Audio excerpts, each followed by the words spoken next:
your seatbelt. It's going to be a bumpy ride. Chrissie is hilarious. Chrissie, have you ever heard of the comedian Basha K. Ali? No, that sounds like something you yell at before you blow up a plane.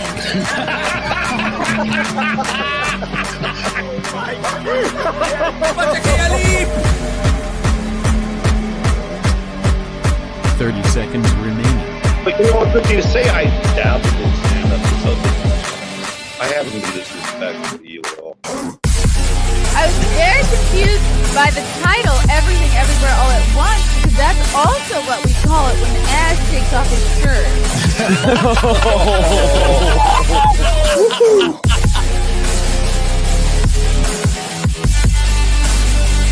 I shouldn't be up here. I should be in school on the other side of the ocean. Hello, everybody. Hello. I wanted to get into, just the biggest topic going around this week and likely for the foreseeable future. Before I get into that, God, what a funny, what a funny time to be like. Before I talk about Charlie Kirk and my deep devastation, let's promote some comedy shows, right? This seems like the right time. It's never the right time, but we still need to laugh, don't we? So if you're in the Texas area, come see me next Thursday. I'll be headlining. That's Thursday, September 18th. I'll be headlining the Mic Drop in Plano, Texas. Come check it out. Then I've got Ohio. If you're in Massillon, Ohio, I better see you at Crackpots Comedy Club Saturday, October 18th, and then San Diego, October 23rd at the Mic Drop out there in San Diego, and then Phoenix, Arizona, Saturday, November 1st. Ooh, yes, even in time, especially in times like these, we need to laugh. My gosh. Wow. Fixed a mic. Can you hear me? It's crackling? Oh, dear. Okay. Hold on a second. Let me fix this. Crackling, huh?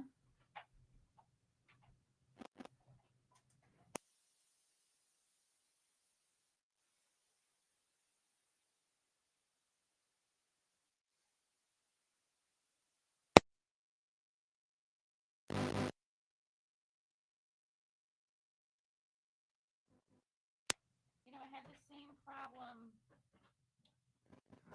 I had this kind of the same problem during F&T. Is it better? Can you hear me better now? Can you hear me better now? Can you hear me better now? Am I still crackling? Am I still It's I sound like RFK. Is that not inspiring to you? Okay. All right, maybe it is.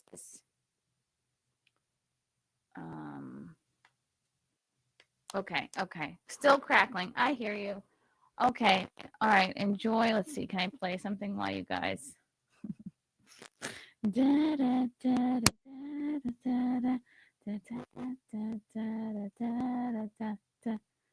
Bad mic. Oh, it's the micro. I mean, it's a Shure microphone. Keep in mind, hold on. All right, let me try a different microphone. Let's try a different mic. Hold on.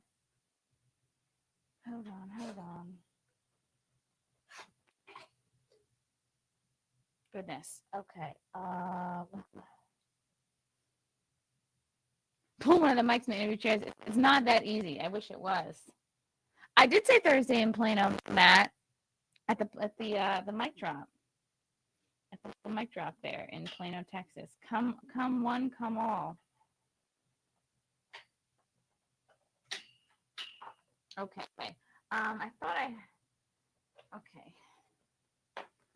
I had my hubby come and retool this a little bit, but clearly the problem is out of both of our depths.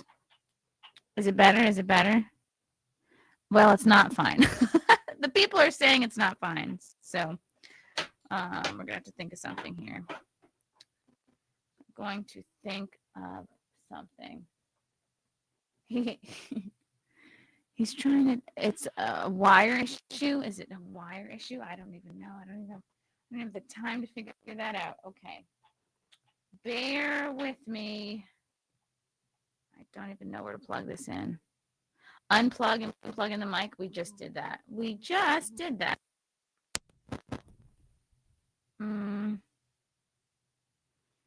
I have no idea what's wrong. Okay. Hold on. Let me try a couple of other things. Okay, hold on a second. Good. Goodness gracious. Okay.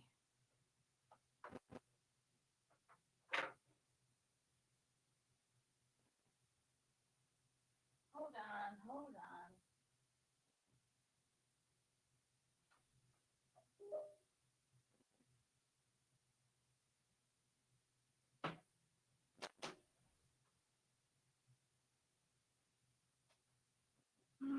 Okay.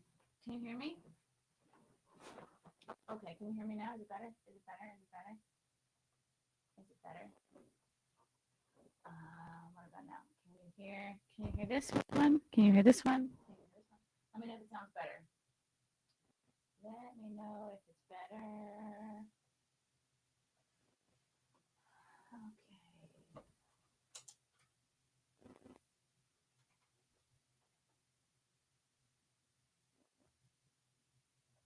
Goodness gracious. Is that better? Barely hear me? Okay. All right. Fuck my life. Okay. All right, let's think of something. Not sure what to do here. Okay. Well, we've started off with quite a bang, haven't we? Hold on one second. I'm not sure what to do here. Let me I might have to just like move the whole thing over. What did you do? I did literally nothing. All I did was start the stream. Yeah. I tried plugging that in. Why would you plug this into anything? Just using this one. Well, that one's not working, so that's why. It was. It's not. Though. It says crackling, which is the same problem I had on FNC. All right, so that can be unplugged from the computer. Just unplug that one. Just unplug that one there. Hold on. Okay, good. Just sit there and chill.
What about now? Nothing. Cool. 0 audio. What happened? Oh, now there's a strange echo. And a delay.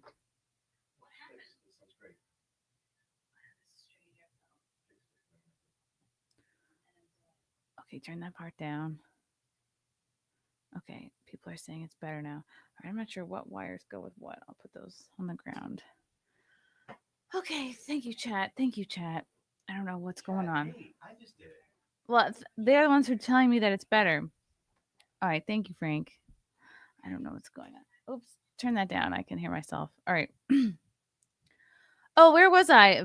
Just really, really, really like I'm having a hard time expressing my feelings about the Charlie thing.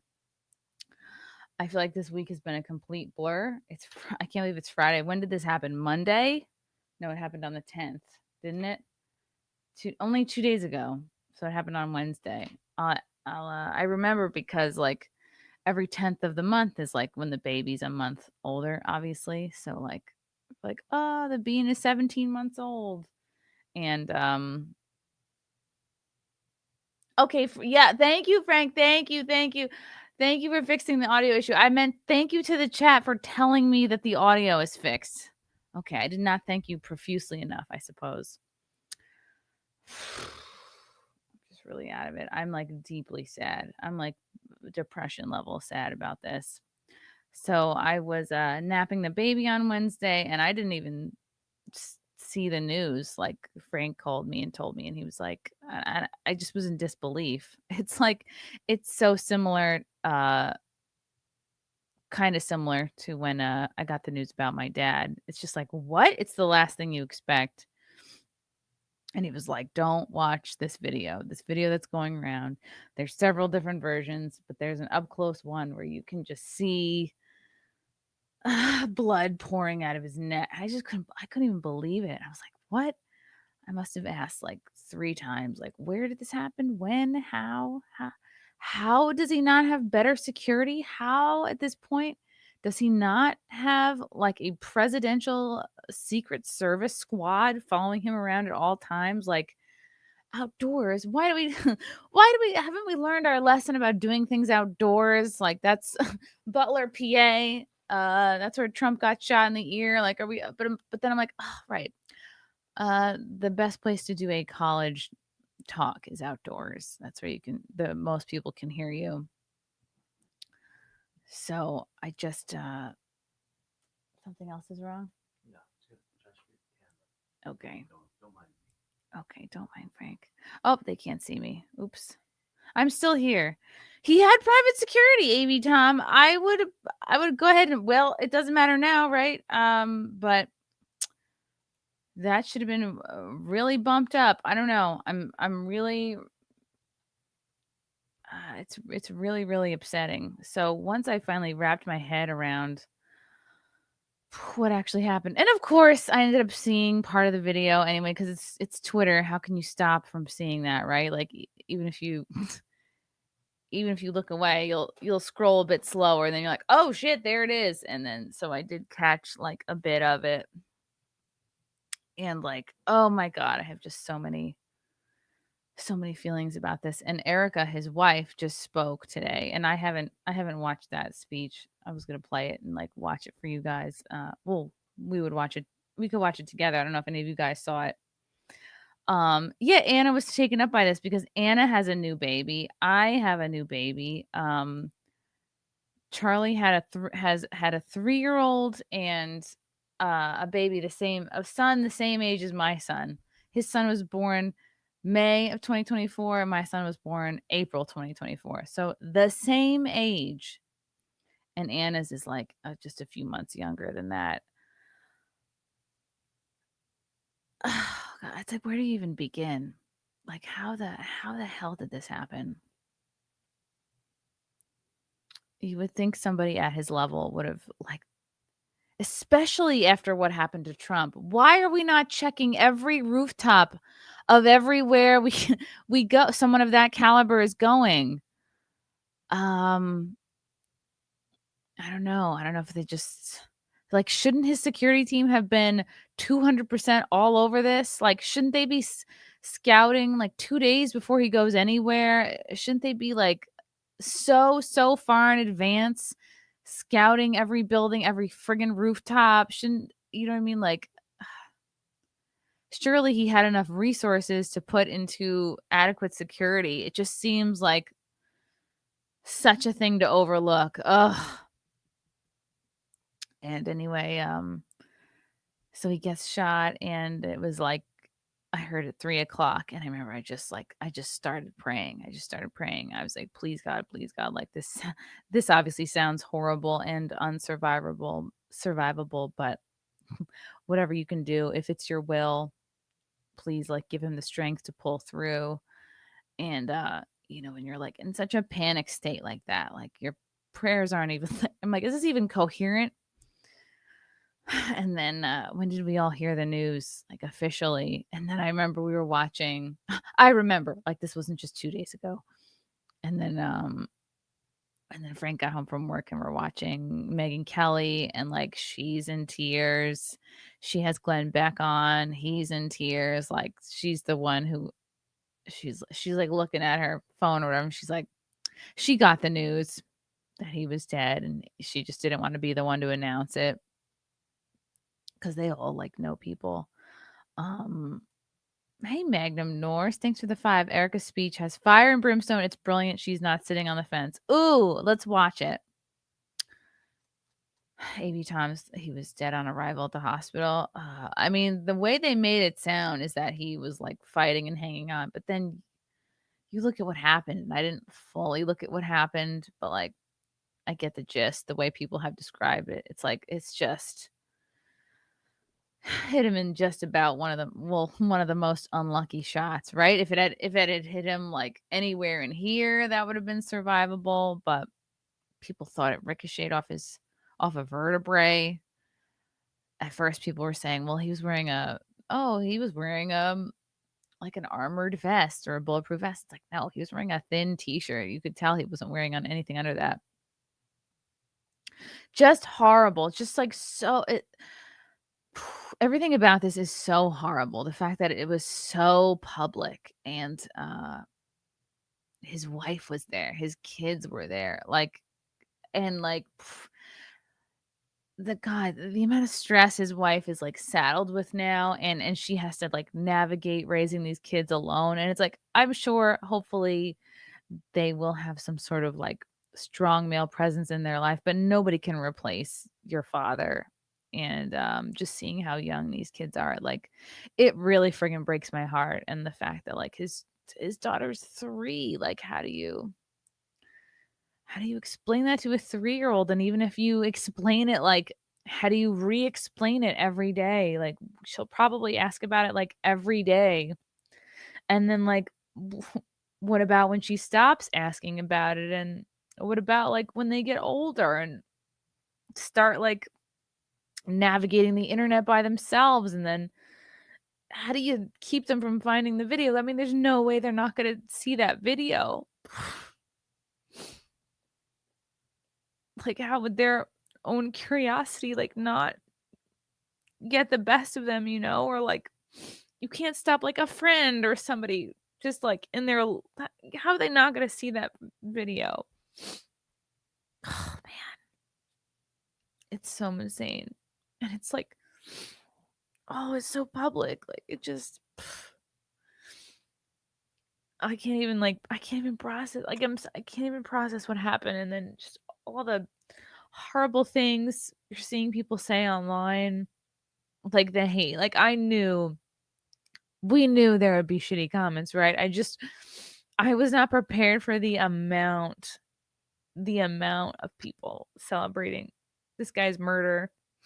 And then you have like the token leftist sort of apologetic, like, and they all have to preface it with, well, I didn't agree with anything he said, or I didn't agree with a lot with what he said, but what happened was horrible. It's like, no, you don't even need that first part. You don't even have to say like, you can mourn someone's death, or you can acknowledge that something was horrible and gruesome without like checking in with your own beliefs. Like, well, I didn't believe him when he said. It's like, yeah, drop that. You can just say this was horrible, and you condemn violence. And there has to, with the left, it's like, oh, I'm just sick of all these qualifiers. Like, you need a qualifier to acknowledge someone else's humanity.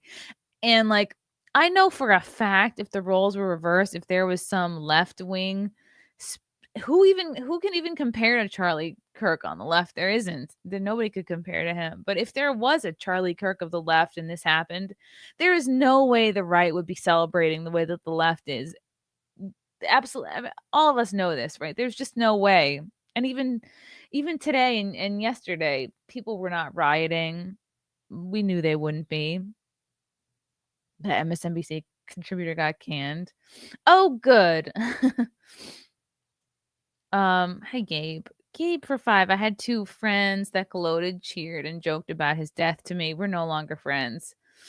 I mean, it sucks that it has to come to this because what does this remind you all of? The way that we were treated during COVID, right? Like if you didn't throw up a black square for George Floyd, you were seen as a horrible person. If you didn't, like sit up and bark like, "Ooh, let's acknowledge BLM as like a realistic movement."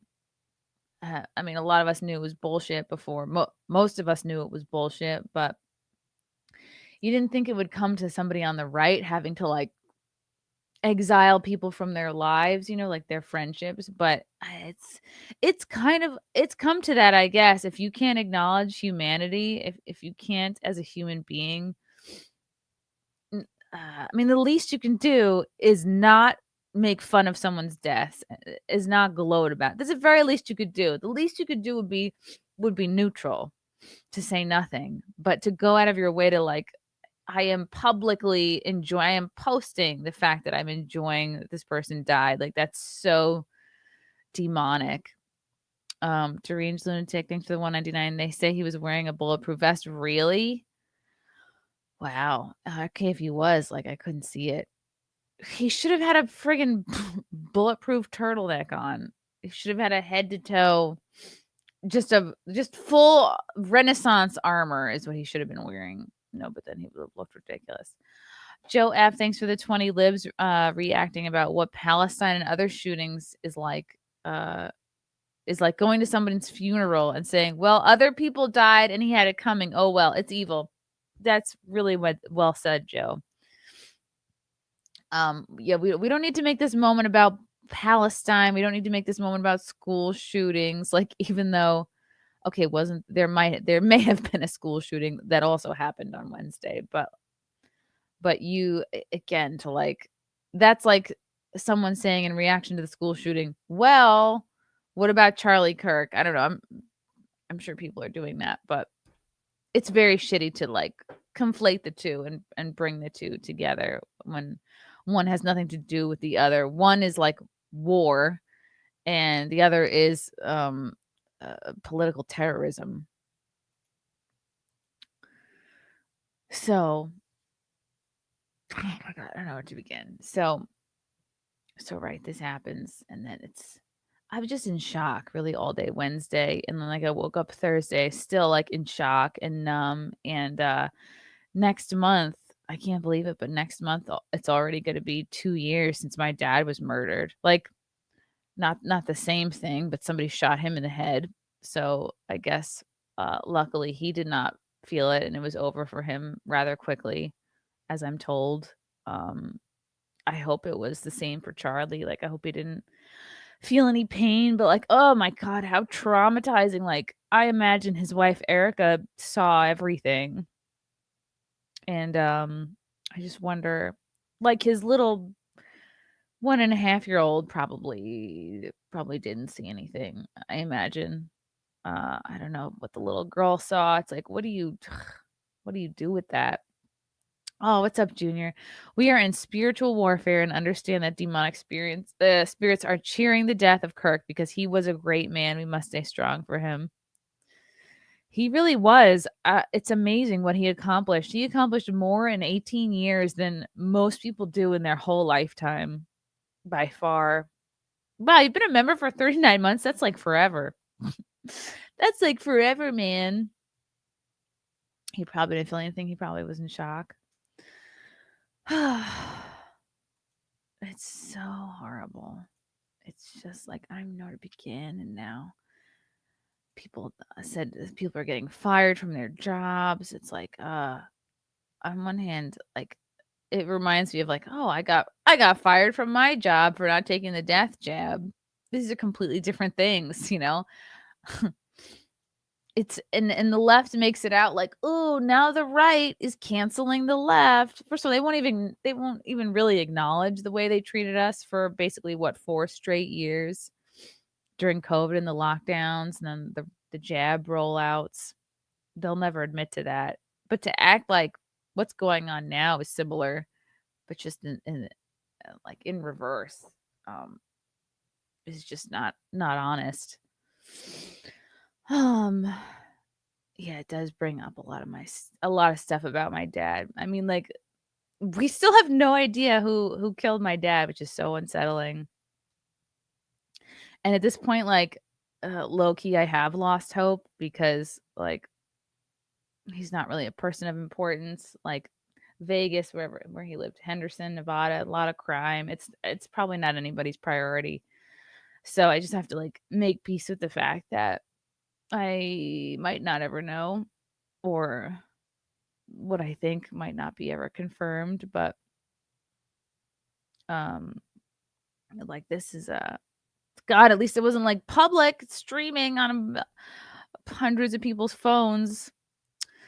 So I really want to hear this speech from Erica because I've been thinking about her a lot and I just don't know how she's been able to go on. Like I'm seeing this video of her, like, I don't even know how she's dressed and showered. How is that possible? How is it possible that she is dressed and showered for something? Like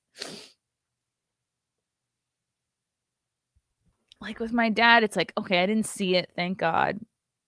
And he was 77. Like he was a young 77, but like he lived a pretty full life.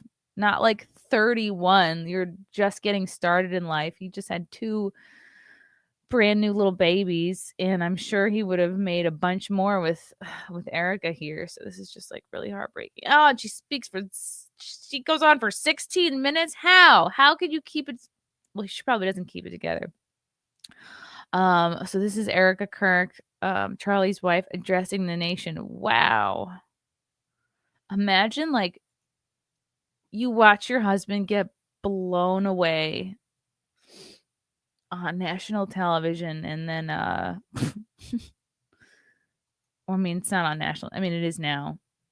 If you count like YouTube and Twitter, it's everywhere. And then you're like, I now have to address I'm sure she wanted to.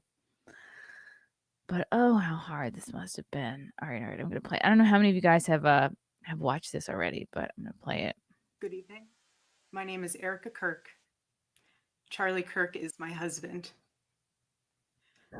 I first want to thank the local, state, and federal law enforcement. How does she even have makeup on? How is her hair washed and brushed? I'm already giving this speech a 10 for those 2 things. Enforcement who worked tirelessly to capture my husband's assassin so that he can be brought to justice. I want to thank the first responders who struggled heroically to save Charles's life, and the police who acted bravely to make sure that there were no other victims on that terrible afternoon.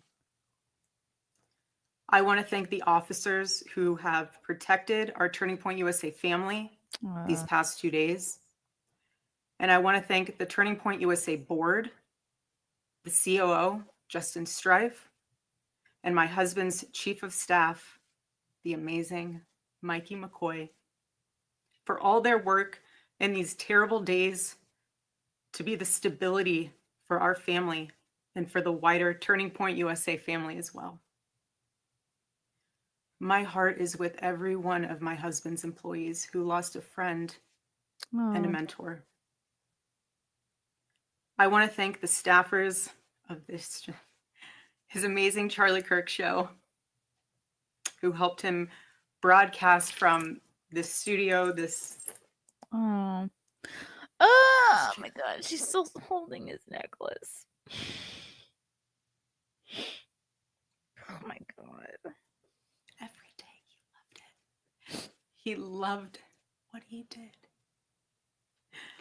I want to thank the millions of people who have shown their love for Charlie here in Phoenix, across America, and worldwide. I want to thank my husband's dear friend, Vice President Vance, and his phenomenal wife, Usha, for their love and support. You guys honored my husband so well bringing him home. Oh. You both are tremendous. I want to thank President Trump and his incredible family for the same. Mr. President, my husband loved you. And he knew that you loved him too. He did. Your friendship was amazing. You supported him so well, as did he for you. 2 days ago, my husband, Charlie, went to see the face of his Savior and his God. Charlie always said that when he was gone, he wanted to be remembered for his courage and for his faith. And one of the final conversations that he had on this earth, my husband witnessed for his Lord and Savior, Jesus Christ. Now and for all eternity, he will stand at his Savior's side, wearing the glorious crown of a martyr. Charlie loved life. He loved his life. He loved America. He loved nature, which helped him always bring him closer to God. He loved the Chicago Cubs. And my goodness, did he love the Oregon Ducks. Want me to say go Ducks, so I have to since they play on Saturday. So go Ducks. But most of all, Charlie loved his children. And he loved me with all of his heart. And I knew that. Every day I knew that. He made sure I knew that every day. Every day he would ask me, how can I serve you better? Oh my God. They only got married like 4 years ago. Was he 31? He got married at 27. 4, maybe 5 years ago. Oh my God. They're like just starting. And he loved me with all of his heart. And I knew that. Every day I knew that. He made sure I knew that every day. Every day he would ask me, how can I serve you better? How can I be a better husband? How can I be a better father? Every day. Every day. Such a good man. He still is a good man. He was the perfect father. He was the perfect husband. Charlie always believed that God's design for marriage and the family was absolutely amazing, and it is. It is, and it was the greatest joy of his life. And over, he would tell all these young people to come and find their future spouse, become wives and husbands and parents. And the reason why is because he wanted you all to experience what he had and still has. He wanted everyone to bring heaven into this earth through love and joy that comes from raising a family. It's beautiful. Charlie always said that if he ever ran for office, I know a lot of you asked if he ever was going to, but privately he told me if he ever did run for office, that his top priority would be to revive the American family. That was his priority. One of Charlie's favorite Bible verses was Ephesians 5, verse 25. Husbands, love your wives as Christ loved the church and gave himself up for her. My husband laid down his life for me, for our nation, for our children. He showed the ultimate and true covenantal love. I will never, ever have the words to describe the loss that I feel in my heart. I honestly have no idea what any of this means. I know that God does, but I don't. But Charlie, baby, I know you do too. I know you do. So does our Lord. How is she And doing our that? world is filled with evil. But our God, you guys, our God is so good. He's so incredibly good. And we know that for those who love God, all things work together for good, for those who are called according to his purpose. Already I have seen the worldwide outpouring of love for my husband.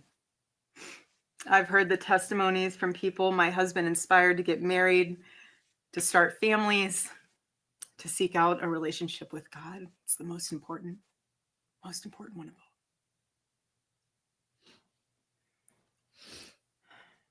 The evildoers responsible for my husband's assassination have no idea what they have done.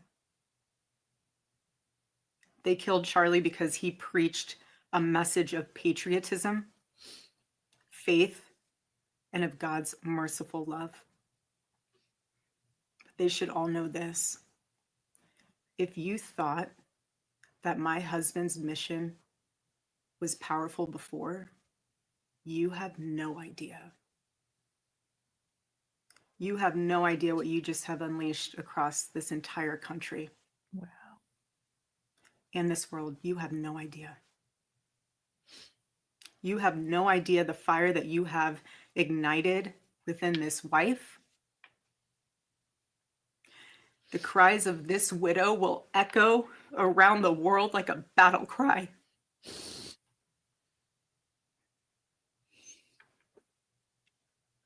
To everyone listening tonight across America, the movement my husband built will not die. It won't. I refuse to let that happen. It will not die. All of us will refuse to let that happen. No one will ever forget my husband's name, and I will make sure of it. It will become stronger, bolder, louder, and greater than ever. My husband's mission will not end, not even for a moment. And one of Charlie's greatest talents was his ability, this phenomenal ability to choose great people to follow him.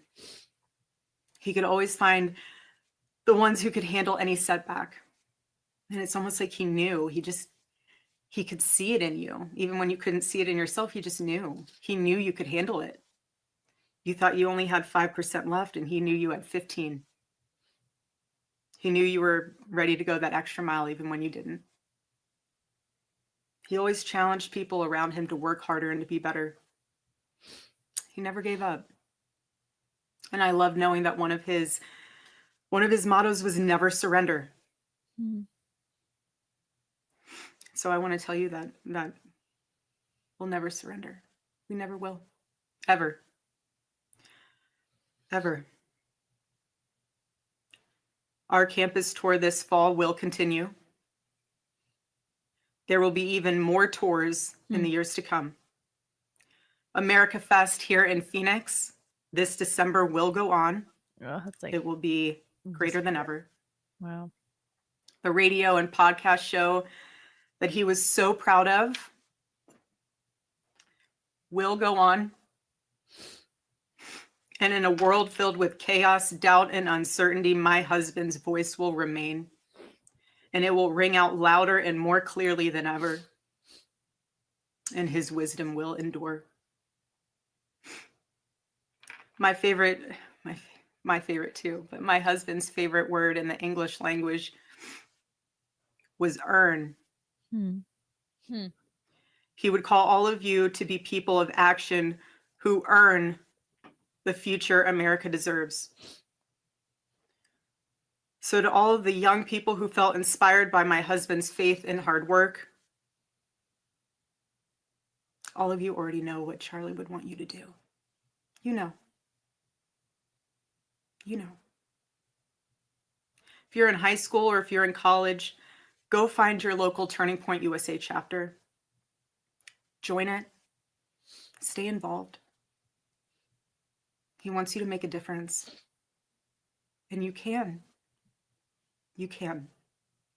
The movement's not going anywhere, and it will only grow stronger when you join it. There isn't a chapter. You can't find one, then start one. There is no excuse. You can start one. And as my husband used to say in this room, every single day, if you want to get involved, the best way you can do that is going to tpusa.com. That's what he would say every day from this chair. Every single day. I watched his show every day, and he would always say, if you want to get involved, go to tpusa.com. If you're a pastor, join our movement at TPUSA Faith. And if you're a parent, I highly recommend that you come to America Fest in December. Sign up right now for that because we would love to see you.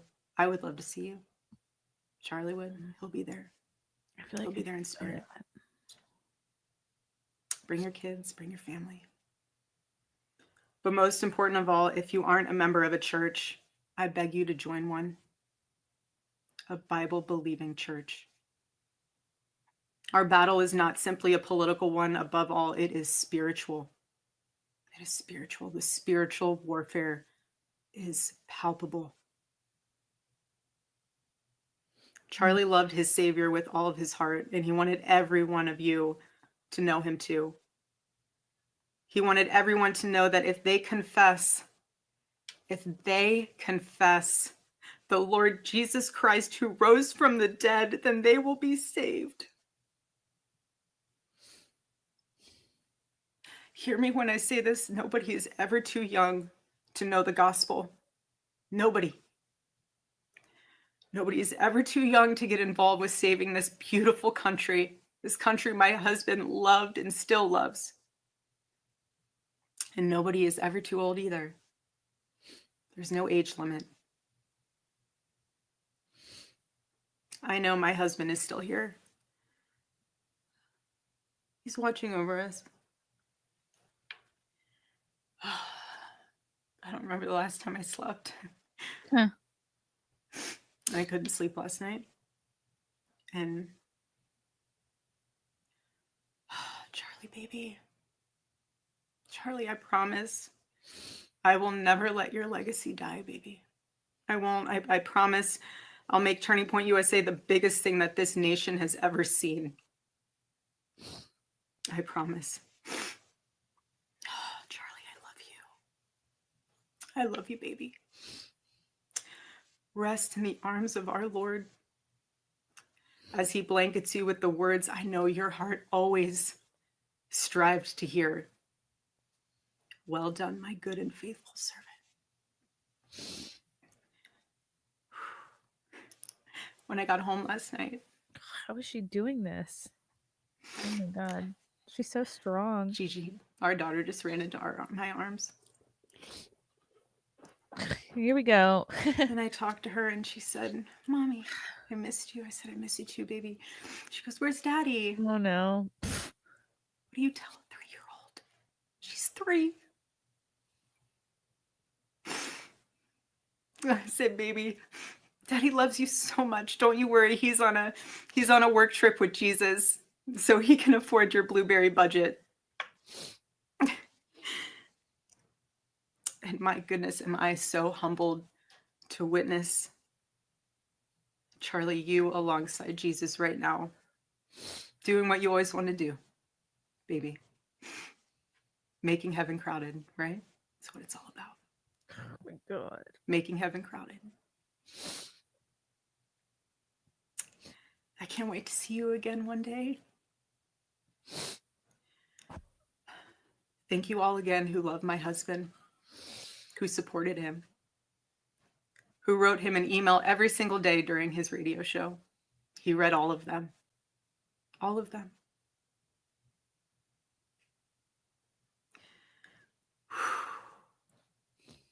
God bless you all. And may God bless America. Wow. She's so strong. Oh my goodness. How did she do that? What a strong person. I want to be her friend. The AI art is nice. Wow. Woo! She's awesome. Oh my goodness.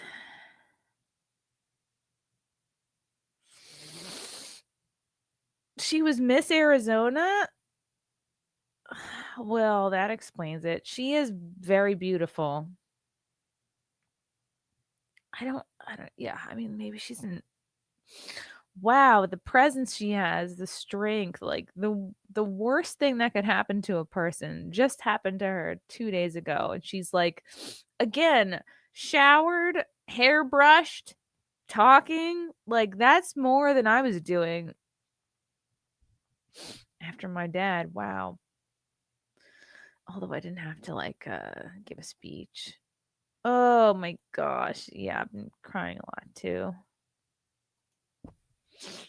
Yeah, the Holy Spirit is by her side. Oh my God, the strength. Woo!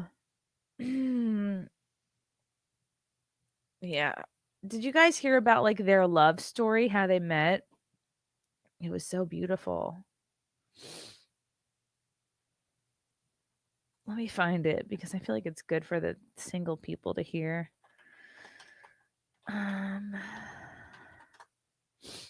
Like if you're like, oh, I've lost faith about meeting a significant other, this is a really good thing to watch. Because their love story, if it's like it makes you want to like risk it all and like find love. I imagine as like a single person watching this. Okay, it's about 9 minutes long. This is very sweet. I don't know if you guys saw this, but this is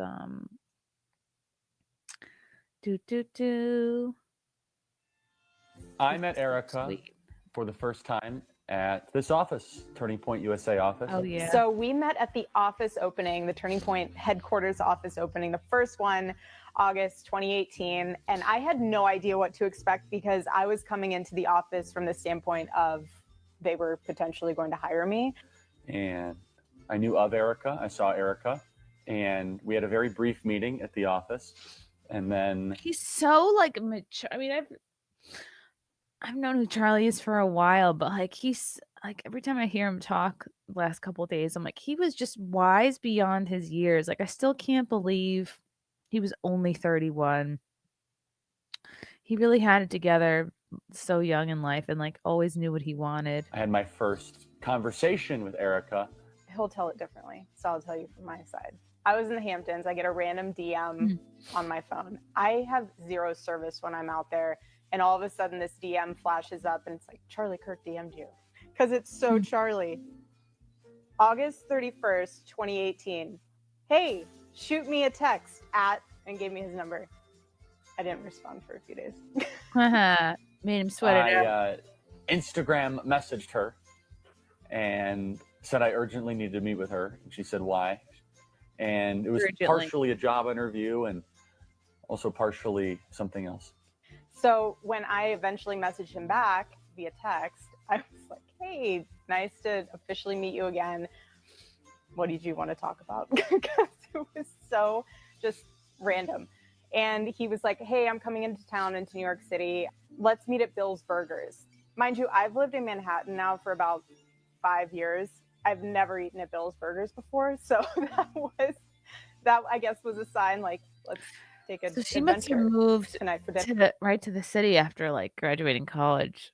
I imagine she did go to college, right? Because they got married and I don't know if they're the same age actually. They got married when he was 27. I don't know if they're the same age. And go find Bill's Burgers and meet your future husband that you have no idea is about to be your future husband.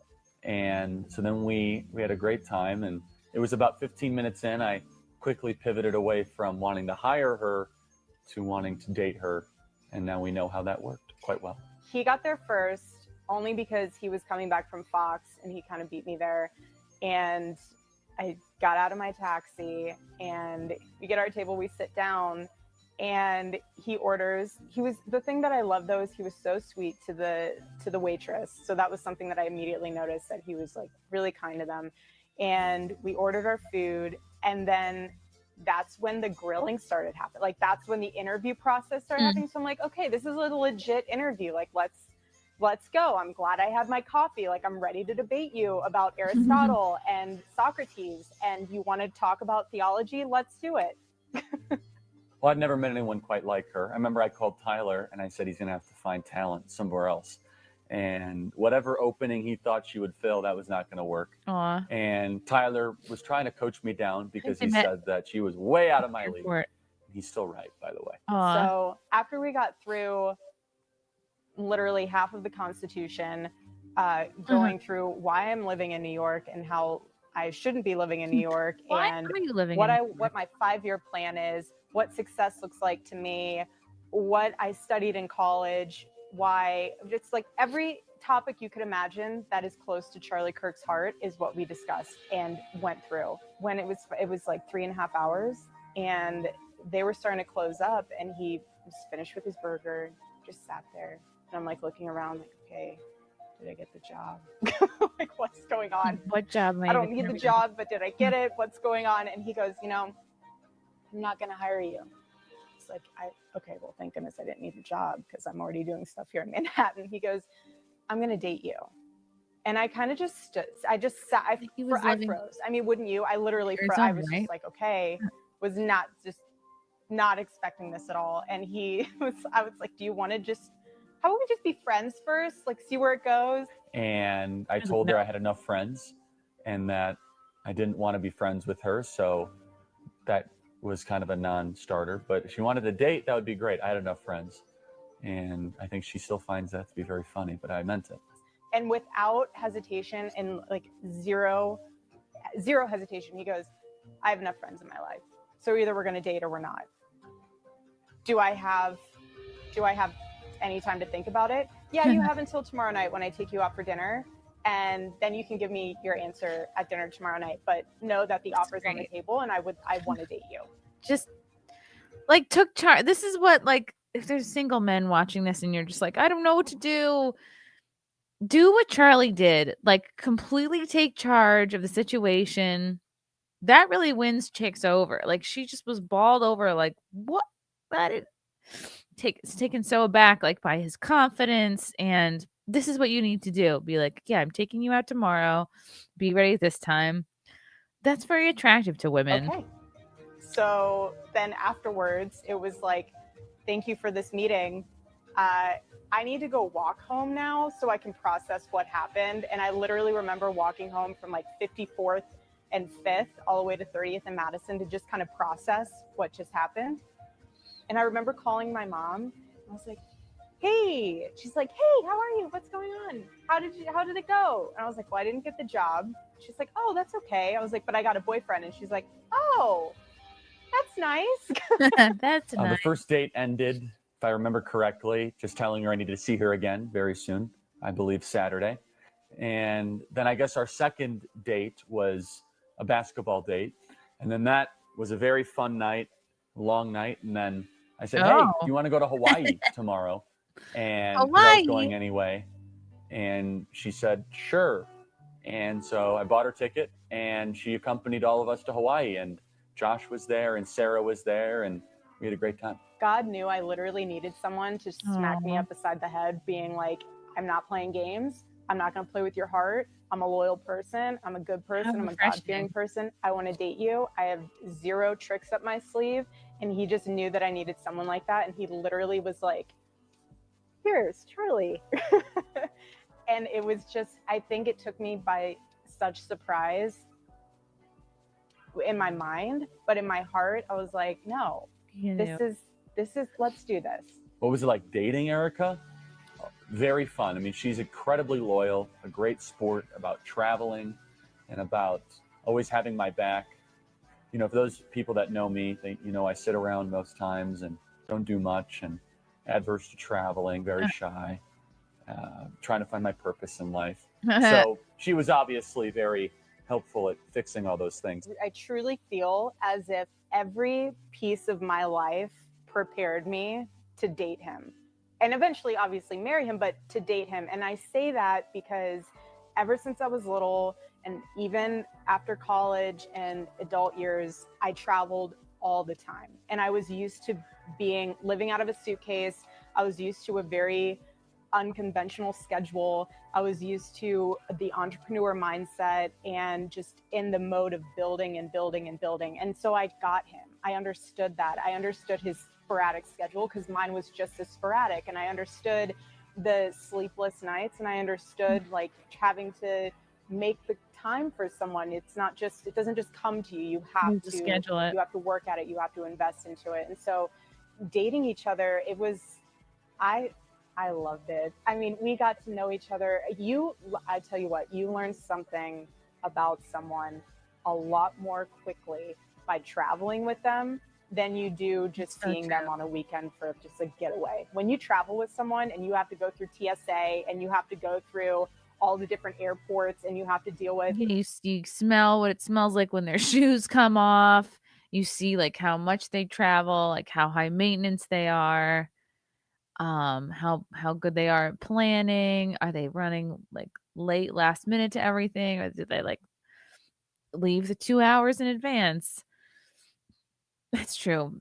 Single people book a trip with someone. Hotel rooms not being ready and car rentals not working out and missing your flight and every logistic you can imagine, because you see every flavor of someone's humanity. And we just God literally made us for each other.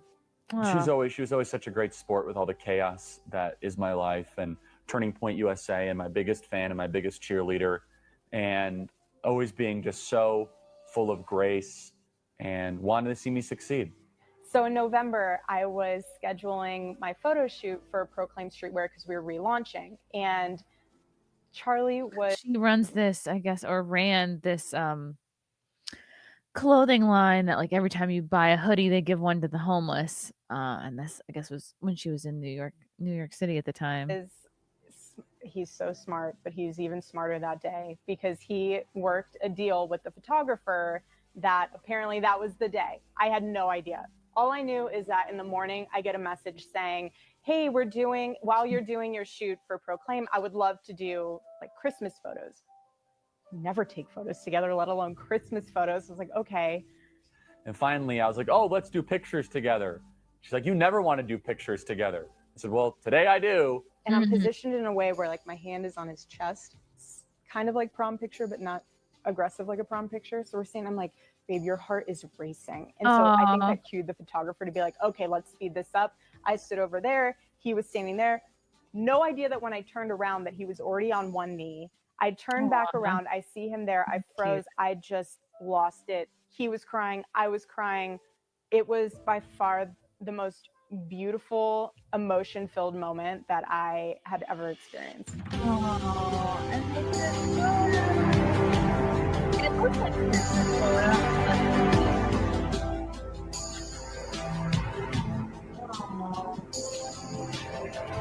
How cute are they?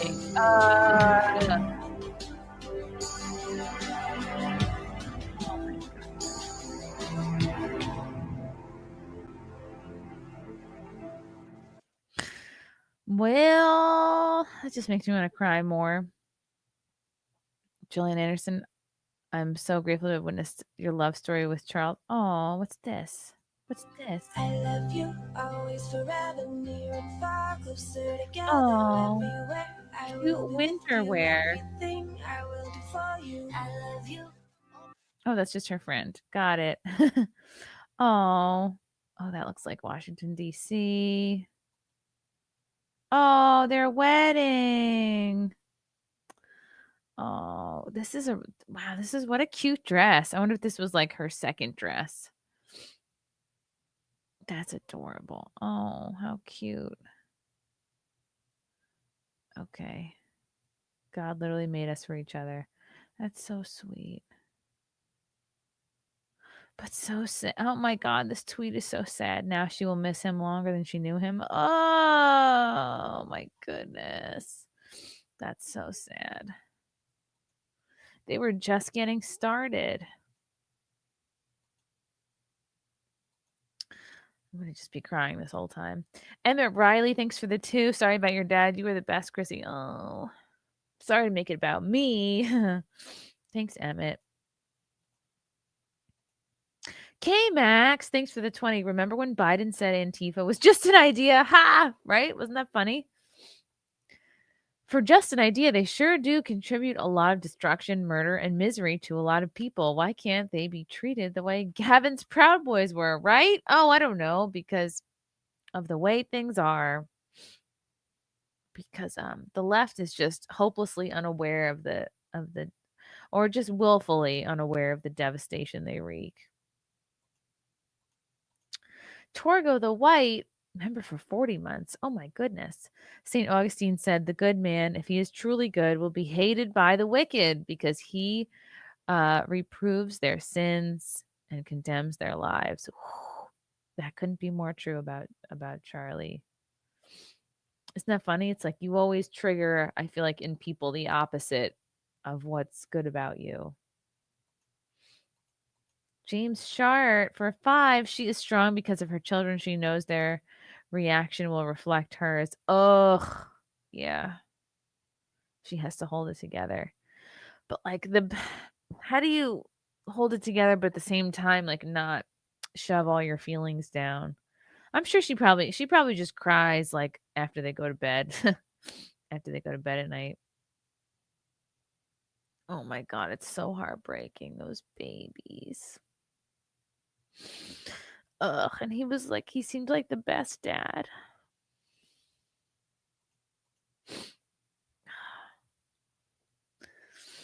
Deranged lunatic, thanks for the $1.99. I guarantee there's not a dry eye in the chat.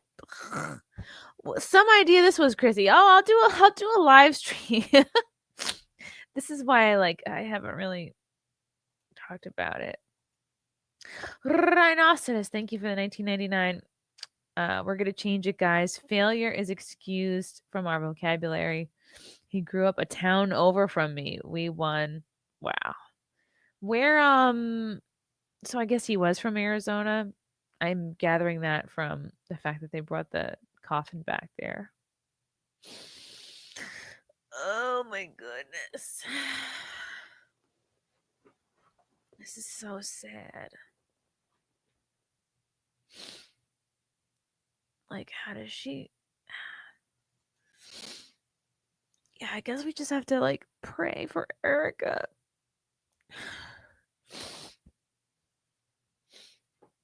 I want to be friends with her or something. Like, what can I do? I know they had a give, send, go. Oh my gosh, it's funny. If you look at that video of them talking about, they're dating. Wow, she looks like so much. If you compare the video of their love story to the video of her giving the speech, she looks like, doesn't she look like a totally different person? She looks like 10 years older. Like, boom. Like, she was a girl in that video, and now she's like a woman. You know what I mean? An ass kicker. Oh my goodness. Oh, that poor little girl.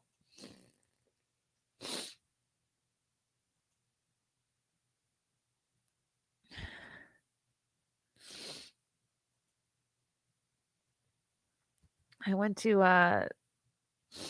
the Turning Point America Fest it was 2 years ago. It was December of 2023. It was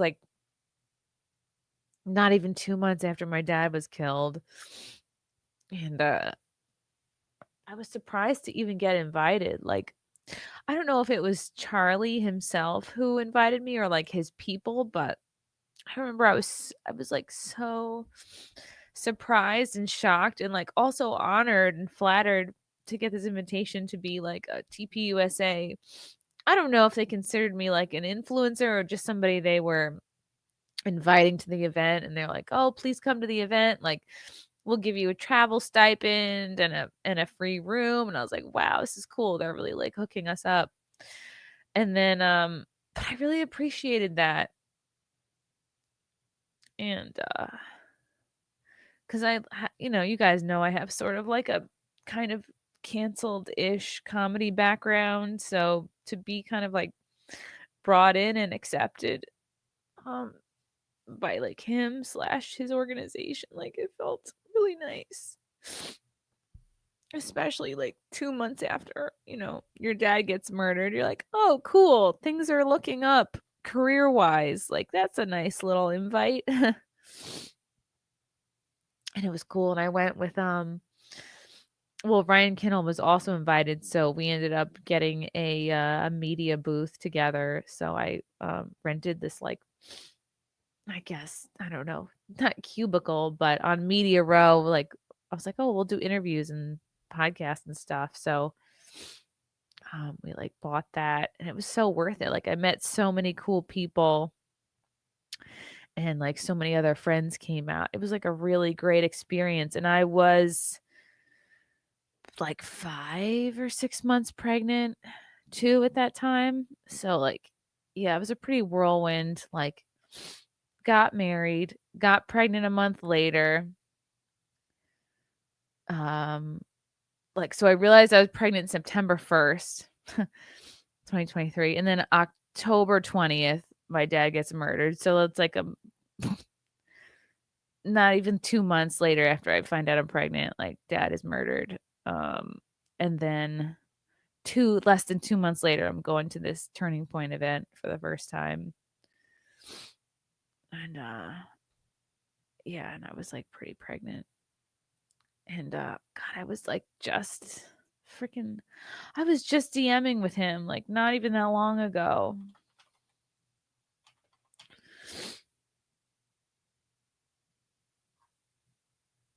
I can't believe he's gone.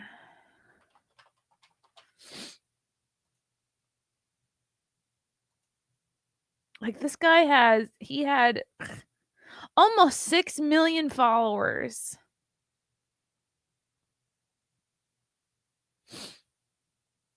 And he wrote me back, and I was like, "What? You don't have that.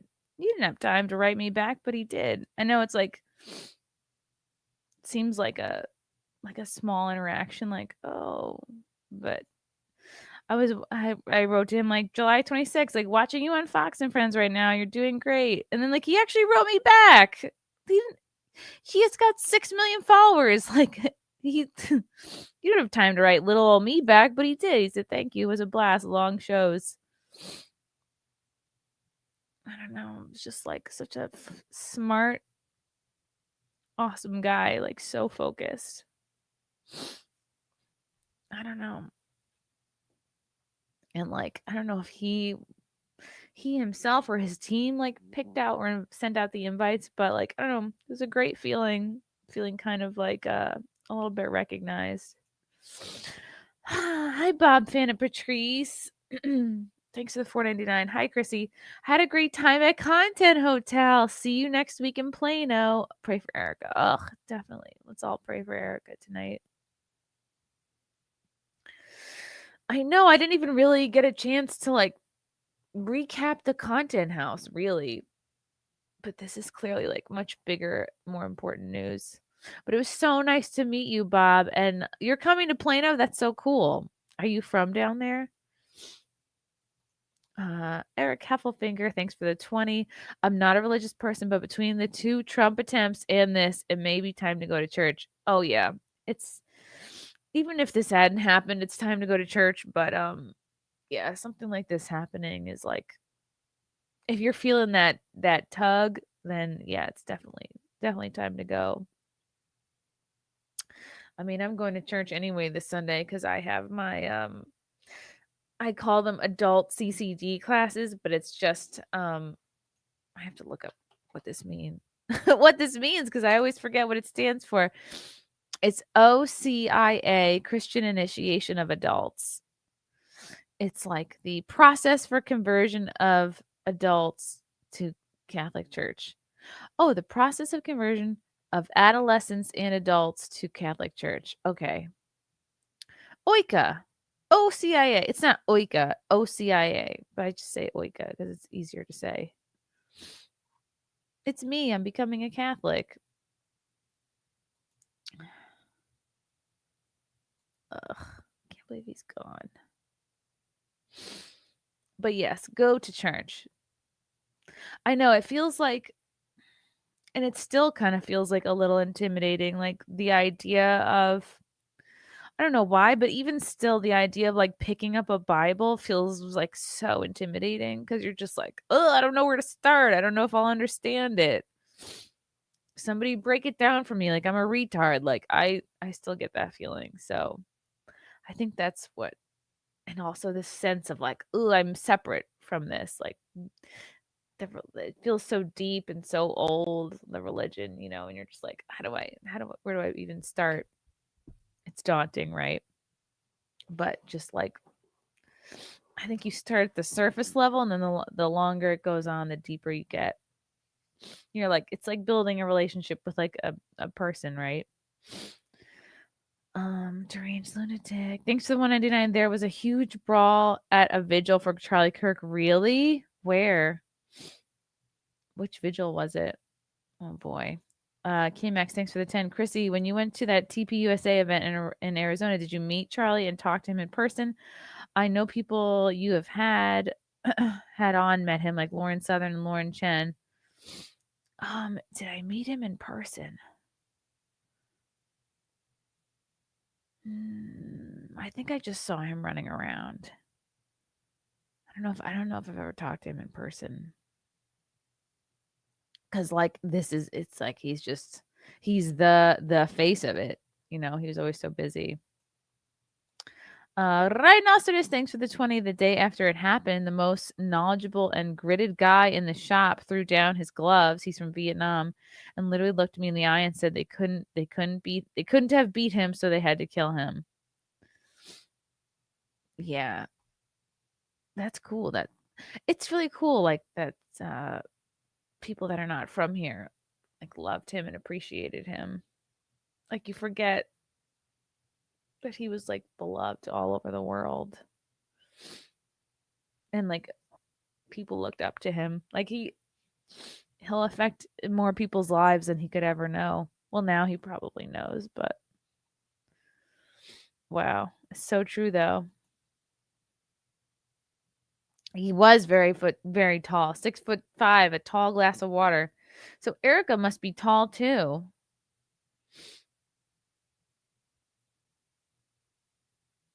Oh, I know. Oh, this is true. PCH. Don't feel that way. Just pick up a Bible, ask God to help you understand,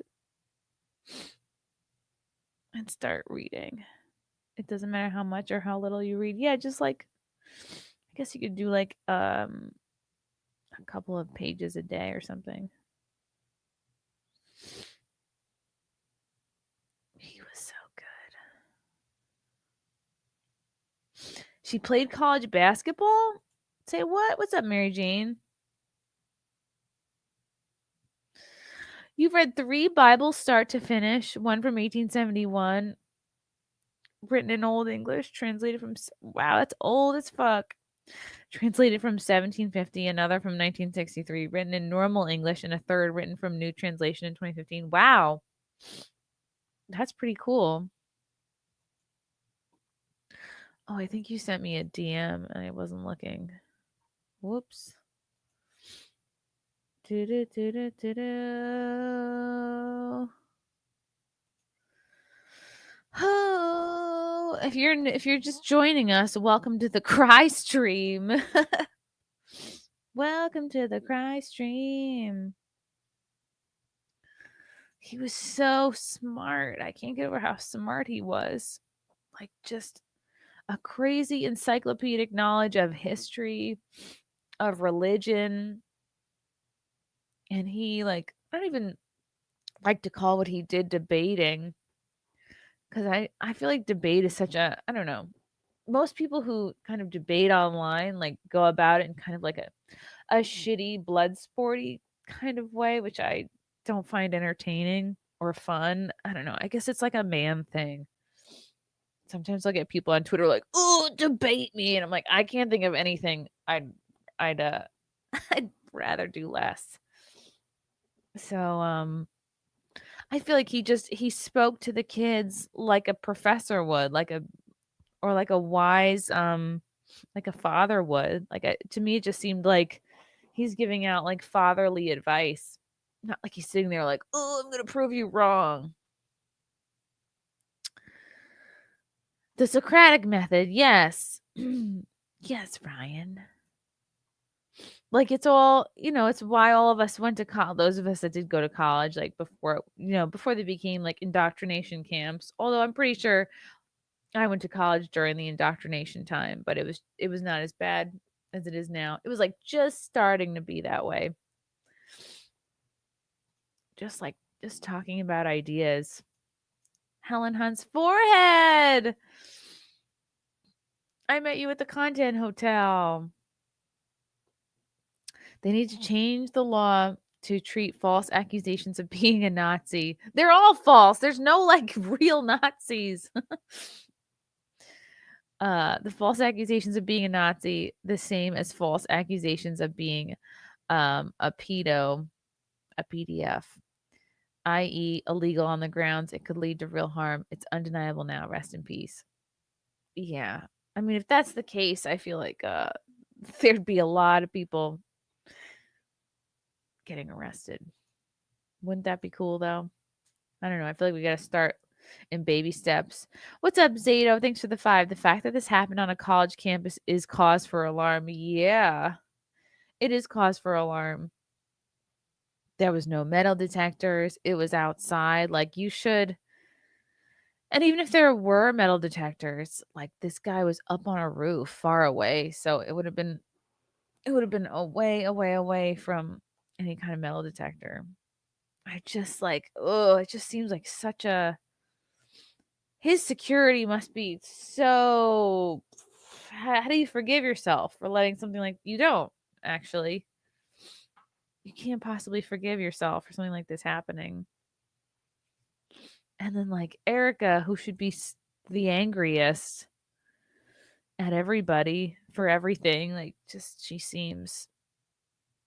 probably does have a lot of anger in her, but she held it together enough to give that speech. So wow. But yeah, you think like college campuses are safe and it's like an adult babysitter. That's what I think of college, really. Just like babysitting a bunch of adults. It's really sad. I met Riley for 2. They took one of the best people ever. Yeah.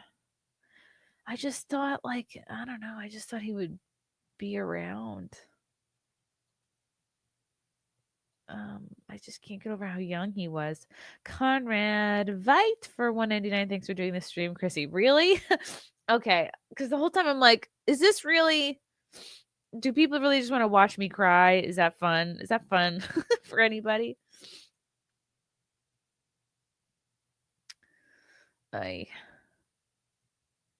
Charlie Security wasn't the Secret Service. They shouldn't be scrutinized. Okay, that's fair. But you would think after what happened to Trump and Butler, if I'm doing security for anybody, you'd want to be aware of the roofs. The roofs? Roofs? Is it roofs with a V or roofs with an F? Wary of the roofs. The roofs. Richard Robin. Something tells me this is not your real name. I don't have a lot of influence, but I have been all over X fighting these monsters. Erica did amazing. It was incredibly moving and powerful. It has been an emotional week. Rest in peace, Charlie. Ugh.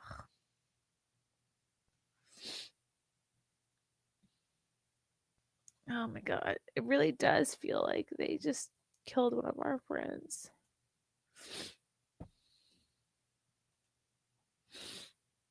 I didn't realize how good of friends he was with Trump, but it makes sense. Like, I don't think he would have won the election without Charlie.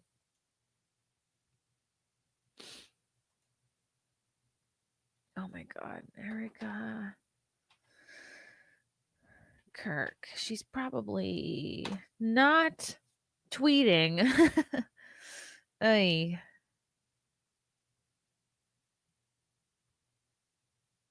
Erica Kirk parody? Oh no. Ugly. Oh, it's her maiden name. Erica Francie.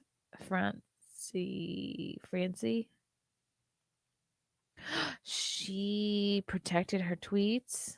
Okay. That makes sense, because I can't imagine how many horrible people are.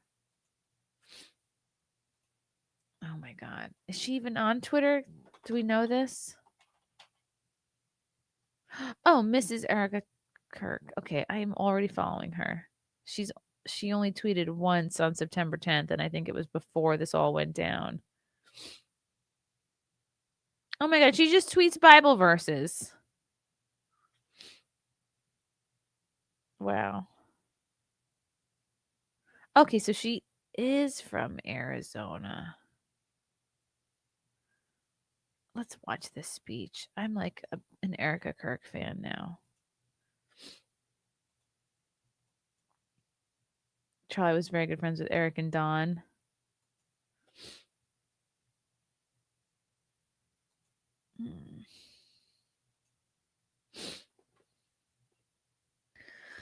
Welcome, guys, to the cry stream. This is Charlie tweeted this. My wife, Miss Erica Kirk's incredibly moving speech about Arizona and Andy Biggs. Arizona. All right, let's watch it. This is from a turning. Hello, everyone. My name is Erica Kirk. That's my daughter in the background. Oh. This is not my normal orbit, but Arizona is very special to me. I moved here with my mother when I was 5, and it was from Arizona home too. Immediately. And she's from Arizona. And then she had her little I'm moving to the city time that we all have. I watched her as a single mom build a business from scratch. Oh, stop it. Her mom was a single mom. Oh, no, I'm going to cry again. It's not fair. When this state was conducive and an amazing harbor for women in small business and blooming. And I played basketball all growing up here. Every part of the state. I was Miss Arizona USA 2012. And Miss Arizona. Oh my God. She's the whole package. And on top of that, I get to raise my family here. And that's why I care so much about who leads this state next, because this is home. And we need someone who is bold, who's convicted, who's not just going to talk about all the Arizona values that all of you know of, but actually fight for them. And so when I was asked to do this today to introduce my amazing husband, I also was proud to be able to say that as a family, we are supporting Andy Biggs for the next governor of Arizona.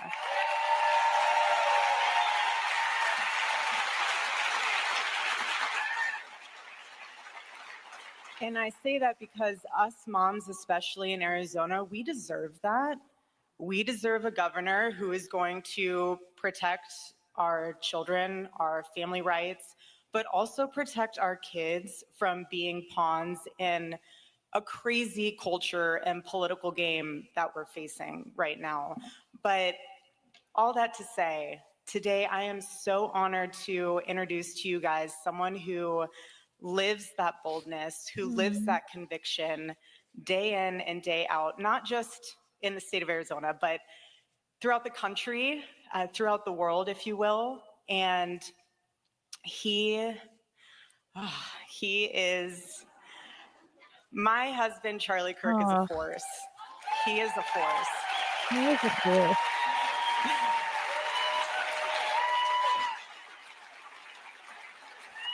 He is bold when the world demands silence. He is fearless where others flinch, and he has taken on the battle of the next generation, changing these hearts and minds. I know you guys have seen it at the college campuses. changing the hearts and minds of these kids. And he's doing it with the single most greatest gift that God has blessed us with. And that's God's word. That's his truth. And that's what he's doing. And it's so powerful. And yes, he leads his organizations. I want to be politically correct that we're at Turning Point Action today, but he leads all of his organizations. He has the Charlie Kirk Show. He has his podcast. He has all these other endeavors that he partakes in. And it's special because it's not a career to him. It's a calling. And it's so incredible to see as a wife how God has prepared him, how God has molded him and used him to literally make such an impact and fight the good fight. And it is so humbling to witness because all while he's doing that, he's still the spiritual head of our family. And he is still an incredible father and an intentional husband.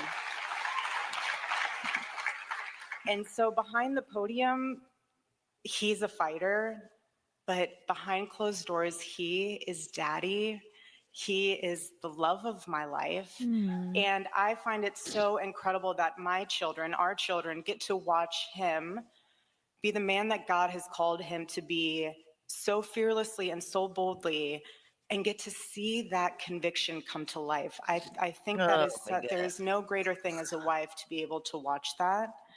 And so it is my honor to be able to introduce you guys to one of the greatest fighters that I know, who is so intentional, who is so amazing, and he never backs down from the fight because he knows who and what he fights for, and that is God, it's his family, and it's country. I want to introduce you guys to my husband, Charlie Kirk. God.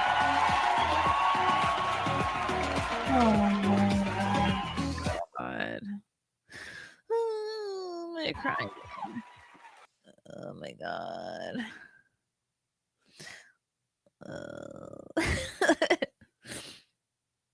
Oh my God, they were so cute. What was his last tweet? Oh, I guess they. Wait a minute. He's retweeting. He's retweeting from the grave. No, clearly somebody else probably has his password. Oy. Oh, here's the comment from. She is so well spoken. Oh my goodness. Ugh. I think I'm never gonna not be crying about this. Rainer for 5. I encourage others to read Job. It hits hard, but is inspiring. Oh, okay. Thanks, Rainer. Conrad Veit for $4.99. I was being sincere. Sitting and talking is how we grieve. Thank you. It sucks. Doreen's Lunatic for $1.99. Looks like the fight might have happened in Boise. Okay, I'll look that up. Oh, I look bad now. Helen Hunt's forehead for €5. It was a wonderful meeting you and Frank at Villaroma. Sucks that I had to be followed up by such a shitty incident. My heart goes out to all of you. Oh, it was so nice meeting you too. Helen Hunt's forehead. I don't know if you want me to say your real name or not. And everything you said to me was like so sweet. Ugh. Appreciate you, buddy. Quitchy. Thank you for the $19.99. Much love for you, Chrissy. We've got this. And for the demons, as Milo put it years ago, laughter and war. I know Milo. He's lovable and hateable, equal parts. He's very sassy. Richard Throbbin again for 5. I can't not laugh at your name. I'm going to be a lot more aggressive with talking to people in my life. This is what he would want, to fight for truth and culture. I'm going to start praying. That's all good. Thank you, Richard Throbbin. I have heard like yeah. I've heard the idea that the shooter guy is the fall guy and that it could I mean like how do how does it I mean like any normal person with like a job and a family, I mean unless you have like so much time to dedicate like looking into this, like what is any regular person going to do? Like how, if it I don't know. And I'm sure I wonder if you're real close to him, like if you're thinking about these questions too, like will you ever really know the truth of what happened? And like just like I don't really know the truth of what happened to my dad. Like at the end of the day, like he's gone. And you just have to like move on. Great Castle for 20. Chrissy, stay strong and keep believing that the good in the world outweighs the bad. Love and life is all. Thanks for the stream. Happy smiles and good wishes to you and your family. Happy smiles. Yes, I know that the good will prevail over evil. It's just like I just was not prepared to see so much evil. And just and to feel it like so close. Like with to so many people I know, like just saying the most horrible things. Helen Hunt's forehead. You can call me up, or you just doxed yourself then, buddy. You can call me Joe. It's fine. XX, stay safe. You too, buddy. How long did it take you to get home? Like, this guy came from friggin' Wales to upstate New York for Content Hotel. That's determination. That's called being a fan. Wales, people. I don't even know where Wales is. Is it like Britain? I don't know. It's in that area, I suppose. In that realm. This must have been the statement they put out. Every one of us at Turning Point USA is crushed and devastated by the hateful murder of our founder and guiding light, Charlie Kirk. All of us have lost a leader, a mentor, and a friend. Above all, our hearts are with Erica and their 2 children. Oh, they're so little. Charlie was the ideal husband and the perfect father above all else. We ask you to pray for the Kirks after the incomprehensible loss they have suffered. More than anyone, Charlie believed in the power of argument and good faith debate to find the truth and guide people towards, if not agreement, then at least mutual understanding. Charlie was no stranger to threats. He received thousands throughout his life, but he always prioritized reaching as many young Americans as possible over his own personal safety. Now Charlie has become America's greatest martyr to the freedom of speech he so adored. In his 31 years, Charlie lived more than any of us will in 100. He had an overwhelming passion for life and a deep belief in his power as an individual to make a difference. With the spirit of a pioneer, Charlie launched Turning Point out of his parents' garage as an 18-year-old with no money, no name recognition, only a dream. That's really cool. His energy and drive were awe-inspiring, without equal and deeply infectious. Charlie refused to squander a single day of his life. He was a natural builder and problem solver who loved a challenge and saw every setback as a chance to learn, grow, pray, and try again. He was fundamentally decent, always eager to make new friends and allies and to support and defend the ones he had already made. His values were timeless American ones: honesty, forthrightness, duty, loyalty, and fair play. Ugh. This is so freaking sad. Oh, it goes on. Charlie loved America, its people, its constitution, its freedom, and limitless good all of them have done for the world. But above all, Charlie lived every day with an overflowing love of the Christ he knew he would one day get to see. When asked, Charlie said that above all, he wished to be remembered for his faith. Far more than any political victory, Charlie wanted to see a spiritual revival among America's youth. He wanted a nation of happy, thriving families who loved God and each other. At his final public speech, just days before his murder, Charlie witnessed to Christ to an audience of non-believers. Even in his very last moments, Charlie was professing the gospel. He ran his race well, all the way to the end. Now he goes to his heavenly reward. Although Charlie is gone, his legacy will endure. He shall not grow old. Age shall not weary him.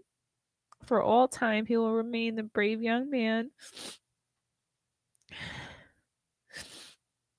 who inspired tens of millions of Americans to do better themselves and take action to better America. All of us will miss Charlie. None of us will ever forget him.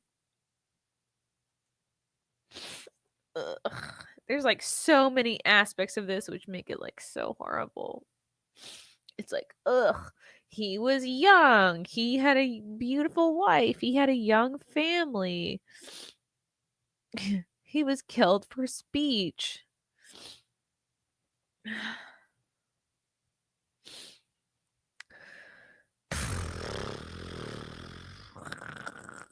Ay. Was this one of the final things he did? On August 26th. This was like one of the last things he was talking about was the stabbing.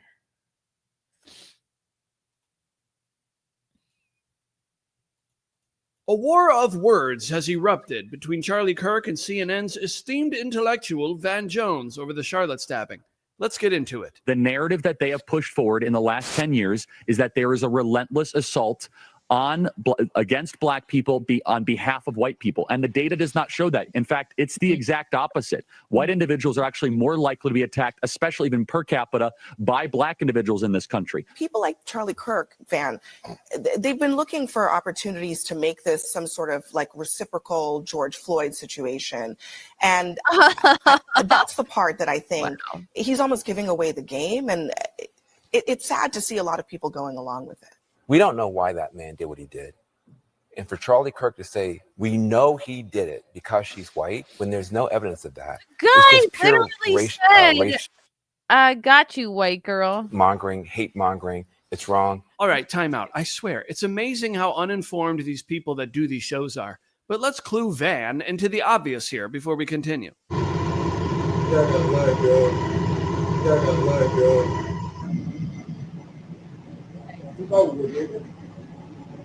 Then he says that if something like that had happened the other way, there would be sweeping changes imposed on society.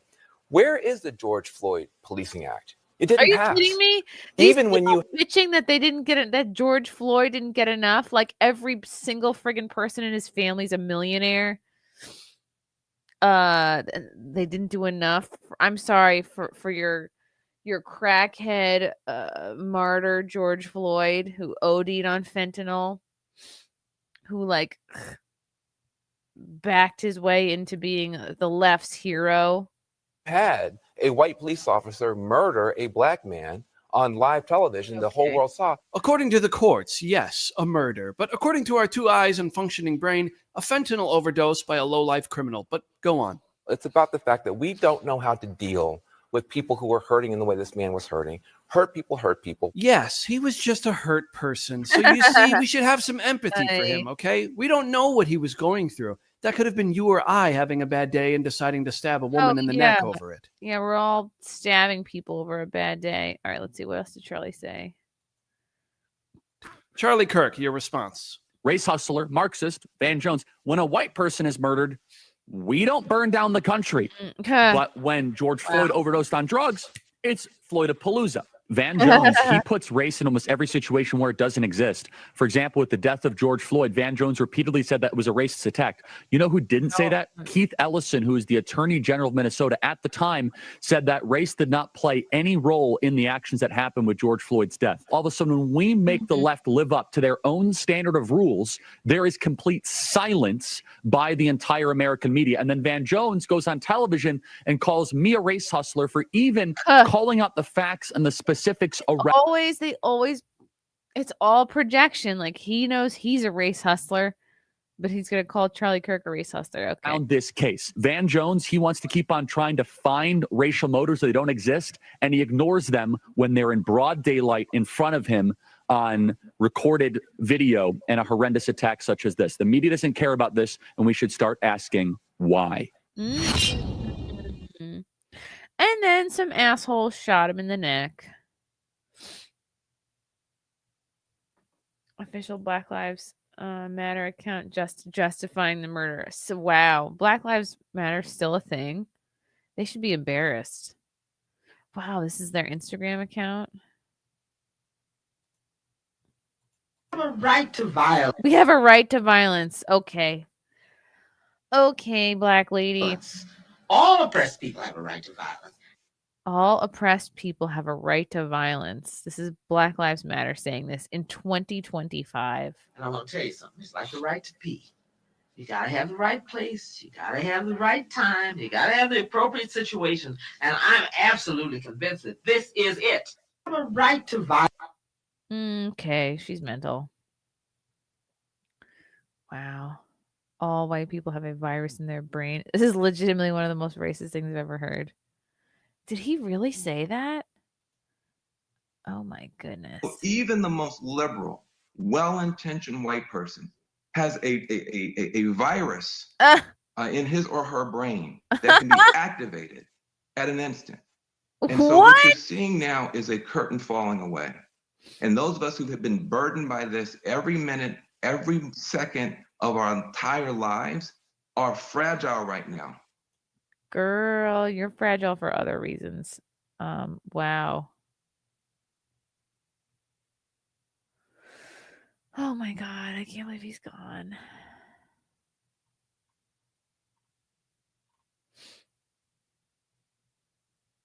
It's like an interesting thing, right? To like never grow old. Ugh. Oh, there that is again. Oh my God, this is so sad.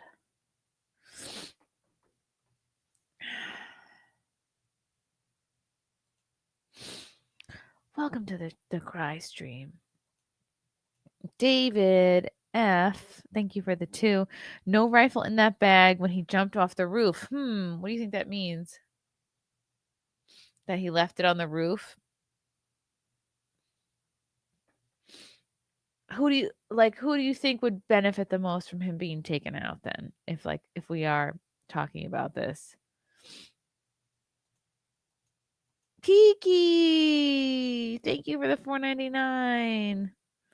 Love you, Chrysanthemum. Charlie was always open for discussion. He took every person one-on-one. He will be so missed. Ugh. Yeah, I can't stand to hear people say like, oh, he hated this group of people or that group of people, when you can see in all the videos he did of all the campuses he spoke at, every single type of person came up to him to talk to him, and he didn't stereotype or put anybody down, or he just was like, it was just one-on-one. Helen Hunt's forehead. Thank you for the £5. Euros.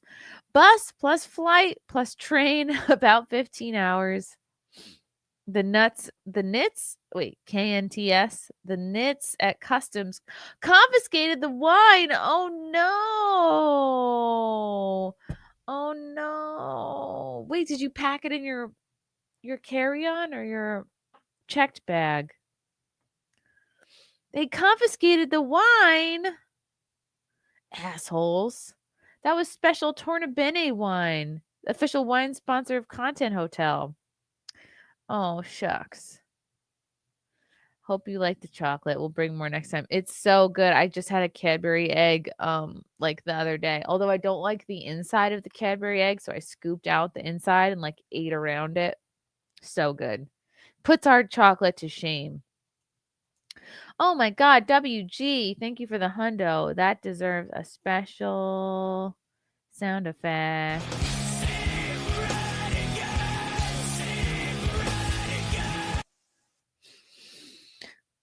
WG, thank you for the red boy. Don't let the bastards get you down. Rest in peace, Charlie, and God bless. Ugh. That's true. That's what it's all about. What does WG stand for? William Grant or Willie Goober or Wongung or Walter Goldstein? That's what he would have wanted. Oh my god, the TMZ thing. You like the jizzy part of the Cadbury eggs? It's too sweet, Junior. The inside of the Cadbury egg is like you're ODing on sugar. Well, that explains something. Yep, they crucified Christ for being good. That's true.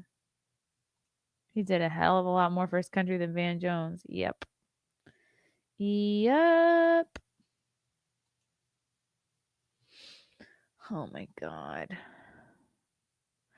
Right, I'm with you, girl. It is still just so shocking, so sad and sick. It's hard to believe. And like, oh my god, poor Erica, those poor kids.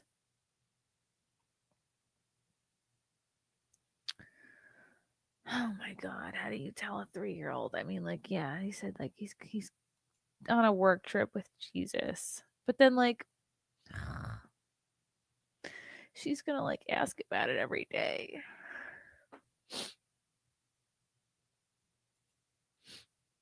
That's so sad.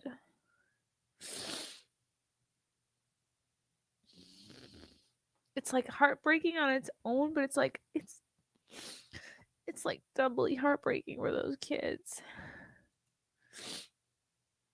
Or like it's like the knowledge like that those kids are not only are they missing something, like they're the knowledge that those kids are like not even gonna it's the knowledge of what they're never gonna have, which is like a relationship with their own dad.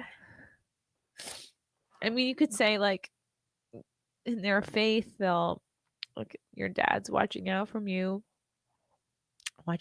you, but like not a physical everyday get to talk to them relationship with their dad, and that is so sad. It just feels like a snuffed out before it could even begin. Grandpas have to step up. Yeah, like I don't know if there's like uncles in their lives, but I hope so. There's probably men, like I imagine everybody, like every dude that worked with Charlie is going to feel a sense of needing to like take care of his family and be there for them and like check on them.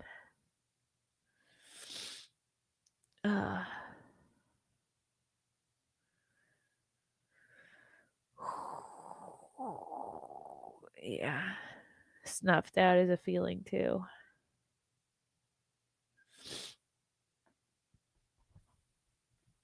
It's so hard.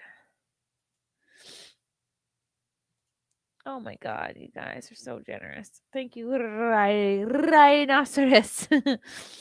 Thank you, Rhinoceros, for the red boy. You get a drop.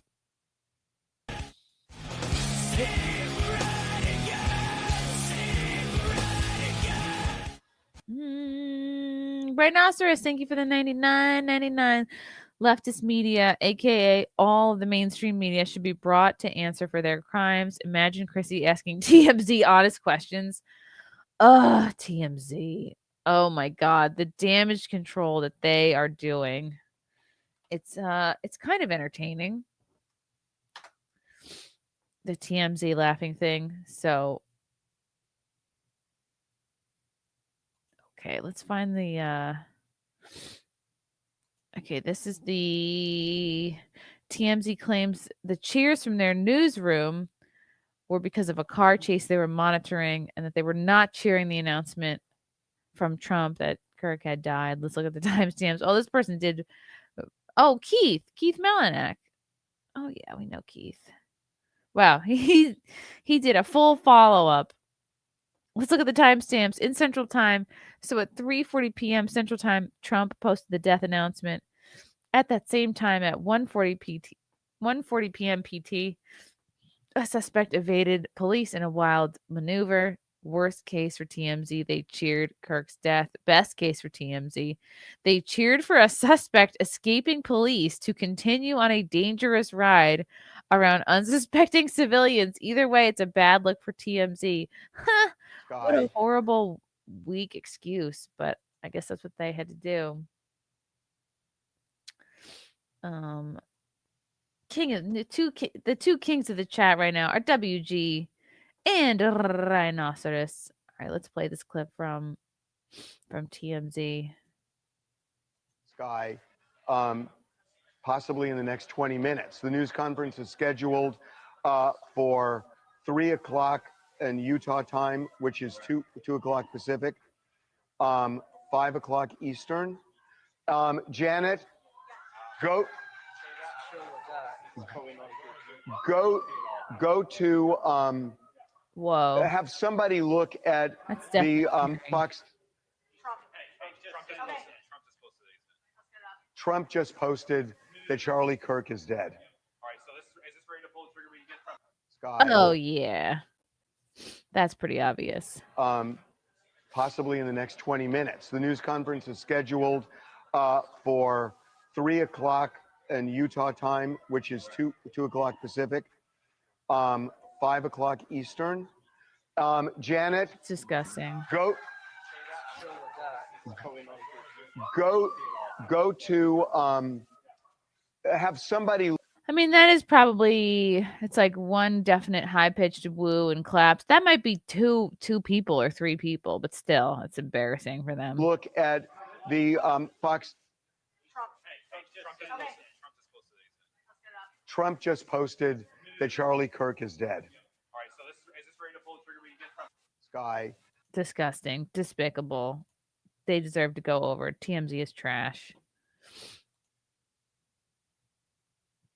Oh, they were cheering on a car crash.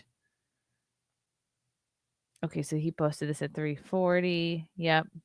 He got all the receipts. I'm not quite positive if we're looking at. And this is what they're watching? Yeah, right. Nobody's watching this. Are you kidding me? After everybody's like sitting on pins and needles waiting to hear what's going on with Charlie Kirk, no one's watching a friggin' stupid car chase. I'm not quite positive if we're looking at north and south. Okay, and this is interesting. Okay, so you've got CHP that pulls up, and they have now pinned this person in, and now you're seeing a potential effort to get around that congestion. And CHP is being very aggressive here to stop this chase. So there's going to be an officer behind. So now he's backing up, and it looks like they're going to pin this person in. So they must have some sort of idea that this person is not armed, but that is incredibly aggressive. That is incredibly aggressive. And wow, the maneuver from this driver, that was pretty impressive. They found that one little sliver that they could get in between those cars. And now, I wonder what's going now. Oh, CHP is really going to. We're cheering for this. Yeah, right. Stop this vehicle right now. They are really trying to stop. They are aggressively. I doubt it. Who's going to be wooing and clapping that? Oh, that's my boyfriend. I guess he's not going to pick me up from work. Oh, look at this. For what it's worth, I worked for TMZ for a few years. I can say with rare exception, the newsroom was filled with hateful, angry progressives that would, without question, laugh at Charlie Kirk getting shot. Well, there you go. Why wouldn't it be?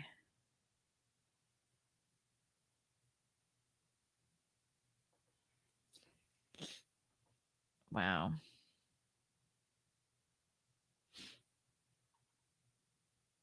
Yeah, why would anybody be cheering on, let alone watching a car like chase? Let's watch this. Cameras. There's nothing I love more than a good investigation, and I'm coming to you guys with the receipts. Janet, go to have somebody look at the Fox. Trump just posted. Yeah, maybe we shouldn't have microphones that can pick up on all your shitty employees. They're probably gonna fix that. That Charlie Kirk is dead. As we were reporting the assassination of Charlie Kirk, there were some people in the back room away from our news desk here who were watching a car chase. Okay. And they were laughing, they were clapping, and you could hear it out here. Exhibit A, the alleged car chase that they were watching. Right there on the banner below, you can see it started in Temple City, and we saw that 3 minutes later. Well, I wanted to let you know that President Trump has said Charlie Kirk has died. So that is the breaking news that we are likely about to have with ABC News. So Exhibit B, the giant clocks around their office. Exhibit C, don't worry, you won't have to do the math because I've done it for you. Timestamp time. It is 1:07 and 15 seconds in the afternoon with the timestamp on their video of 3 hours, 42 minutes, and 5 seconds. For 3 o'clock in Utah time, which is 2 o'clock Pacific. Exhibit D, we have the cheering starting at exactly 4 hours, 17 minutes, and 15 second mark, which is a difference of 35 minutes and 10 seconds.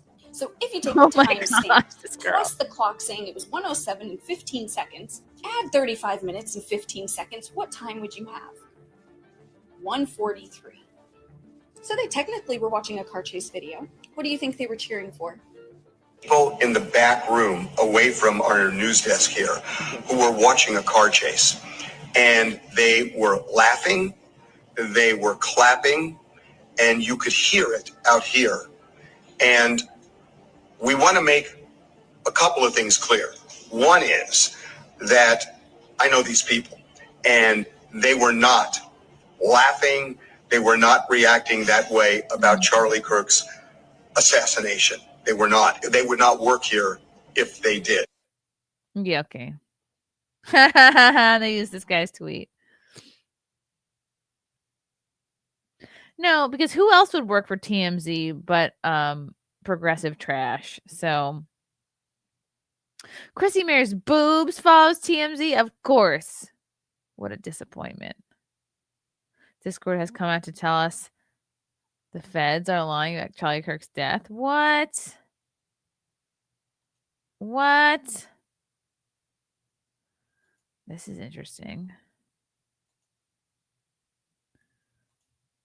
Helen Hunt's forehead. Sorry to keep bringing up Content Hotel in this time of grief, but have to say you killed at a compound reunion. No, where are you really from? To the table of Asians nearly gave me a stroke. Look, there was a table of Asians and they wouldn't tell me where they were from. And they kept saying New Jersey. And I was like, you know what I want you to say. You know what I want to hear. I want to hear your Asian country of origin. They just kept saying New Jersey. And I was like, you guys can leave. You can leave right now. Thank you. Gabe. What's up, Gabe? Gabe for 5. When we win, do not forget that those people want you broke, dead, your kids raped and brainwashed, and they think it's funny. Sam Hyde. When we win. Yes, when we win. Because we are winning. You know, Charlie was winning. They wouldn't have gone after him if he wasn't having the impact. Yeah, gross. TMZ. Ugh. So gross. Why even bother trying to apologize for that? It's like you're caught red-handed, dudes. Okay, this is from the TMZ. Discord says platform not used in suspect's murder plan. Does he have a lazy eye? He does. Discord was not used by Charlie Robinson to either plan the murder or to hide the evidence. A Discord spokesperson tells TMZ, in the course of our investigation, we identified a Discord account associated with the suspect, but have found no evidence that the suspect planned the incident or promoted violence on Discord. The statement goes on. The messages referenced in recent reporting and planning details do not appear to be Discord messages. These were communications between the suspect's roommate and a friend after the shooting, where the roommate was recounting the contents of a note the suspect had left elsewhere. Authorities say Robinson's roommate showed them Robinson had made a joke on Discord and then showed investigators the messages, which included Tyler stating a need to retrieve a rifle from a drop point, leaving the rifle in a bush, and a message referring to having left the rifle wrapped in a towel. Sorry to keep yawning. Discord seems to be saying these communications were not on its platform, rather on a note that Robinson had written off the site to his roommate. By the way, Discord says it has removed Robinson's account. So some people think this isn't the same guy. Utah authorities have said that at this point they believe Robinson acted alone, but the investigation is still ongoing. Ugh. Look at it. Even in these comments, it's shitty. Only MAGA promotes violence and hate on Discord. Duh. Pedos love it. So MAGA is definitely on Discord. Ugh, disgusting people. They're trying hard to pin it. Look, of course, all the TMZ comments. They're trying hard to pin it on the other side rather than it being a white man and predominantly whites. If you're white in a white state, that doesn't make you MAGA, stupid.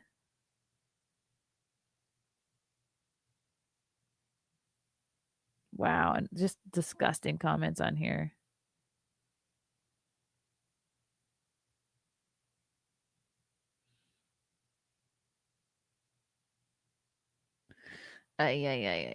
Gross. Yes, the dad turned him in. Helen Hunt's forehead, Gears of War developer. The coalition staff have been liking tweets celebrating Kirk's murder. This developer loves to brag about how they work with suicide prevention and mental health charities. Isn't that just despicable?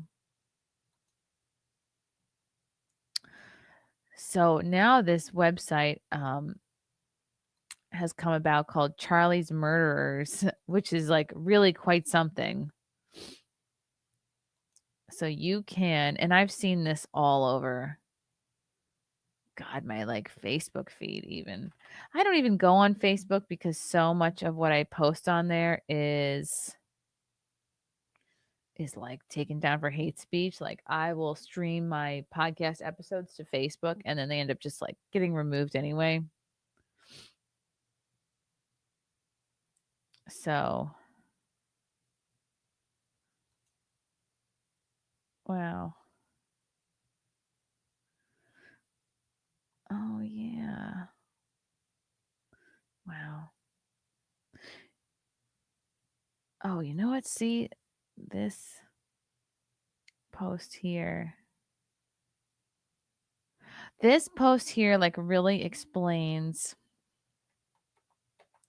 the hate I've been seeing on Facebook. Let me bring this up. Cause I'm just like, Facebook is a brutal place. Like it's just, it's where you go to see every bad take. Like my Twitter, not so much. Okay. But Kristen Carney, she's a buddy. I think she was at one of the first content houses. A mildly interesting aside for those lucky enough not to be near the comedy world. A lot of woke male comics fancy themselves as feminists, yet the men who have been the cruelest and most degrading to me for having the courage to share my opinions have been those woke male comedians. If I posted pictures of each and every one of them, you would see the lack of soul in their broken eyes. When I used to work for Adam Carolla, one particular comedian berated and borderline harassed me for working with a woman-hating chauvinist, and among other inaccurate titles. He called me names, told me how pathetic and evil I was, I deserve whatever I get, etc. Meanwhile, the so-called chauvinist, Adam, treated me with nothing but respect and professionalism. He even went out of his way on several occasions to acknowledge my talent and the good job I was doing. Not once did he treat me even remotely disrespectful or degrading like the self-declared morally superior, arrogant, and broken feminist men did. I mention this because I think it's important to keep in mind when gauging someone's character, the darker the heart, the more extreme the overcompensations, the virtue signal stuff. It's a way to hide the malicious side of their true selves that they clearly are ashamed of. And these same men are the first to demonize a God-fearing traditional Christian family man like Charlie Kirk, when in reality, it's they themselves who have no respect for women, especially ones that have their own thoughts and ideas. Anywho, felt like sharing this because this day is a total wash. Thanks for listening, all. I've enjoyed her posts. Her posts. Ba-da-ba-da-ba-bum. Facebook is just a total hellhole. Hellhole. Oh my God. So many horrible posts.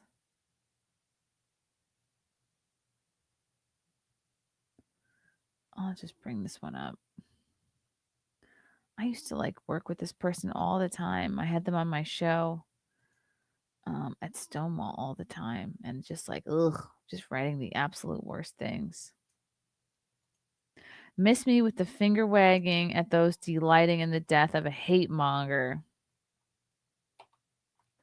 When you think about the countless people who will die because of the power structures that goober took a driving role in installing, what? And the ways his rhetoric made marginalized people less safe, what?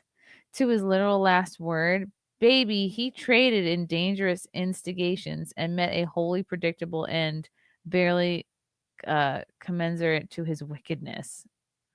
Just delusional. What we will not be doing is wringing hands over an ogre who enriched himself through channels of pure white supremacy when 10 million people are about to lose health insurance. Health insurance. Oh, my health insurance. And you have a nation of cousin effers cheering the latest wave of concentration camps. Okay, not actually a thing. When we have a Supreme Court that just co-signed racial profiling, something this a-hole saw as a victory, no, we will not miss him. And stop your local leftists from feeling obligated to condemn the violence. Guaranteed it was one of them, a right-winger, who pulled the trigger. Guaranteed. Just disgusting. Just vile. Someone's saying amen, and they call me a killjoy. Oh my God. People thinking he was shot by a right winger. Just gross. Just like, oh. And then I go, why do I even bother being on Facebook? Like, what's even the point? What's up, Vets Talking? Thanks for the $4.99. We are winning because we are all Charlie. But oh, his poor wife and kiddos. You're right. Gosh, he made such a dent with the youth. Nothing makes you feel older than saying the youth, right? But he did. He really like got to the youth. He heard them. He met them where they were. Just disgusting. So many disgusting jokes. And they're not even jokes. That's what's kind of upsetting. I've seen a lot of people on the left being like, oh, isn't the right wing all about free speech and freedom of expression? It's like, okay, cheering on someone's death. Are we really including that in freedom of speech? I think that's inciting violence and saying, we want more of this. You know, all the folks that put out a list saying Candace Owens next, Ben Shapiro next, Tim Pool next, Benny Johnson next. Was that really freedom of speech or inciting violence? Just disgusting. These people are demonic and just possessed. I have no other name for it. Rhinoceros, the king of the chat. Thank you for the $19.99. Facebook is for Sallies and pretenders. The left has no idea what Pandora's box they opened.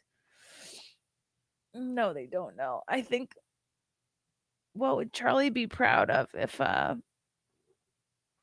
he inspired like a Christian revival among the youth?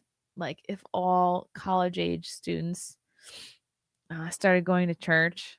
Not, I mean, all. That's a far shoot, but like a whole lot more, I think that would make him happy. Yeah, and I'm like, this is why I don't go on Facebook, because I see all these retards that I did comedy with 10 years ago, and their opinions have not evolved. Like the software has not been updated.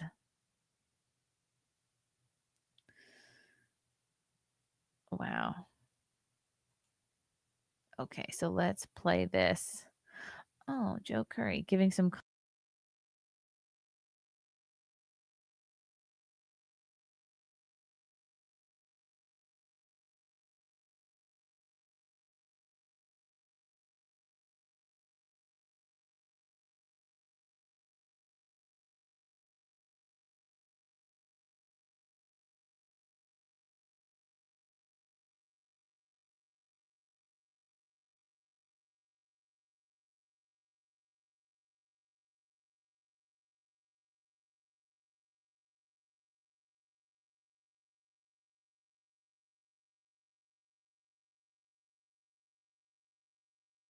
that happened recently, and a lot of people are upset. But I'm seeing people argue for the other side that they want to take our Second Amendment or rights away.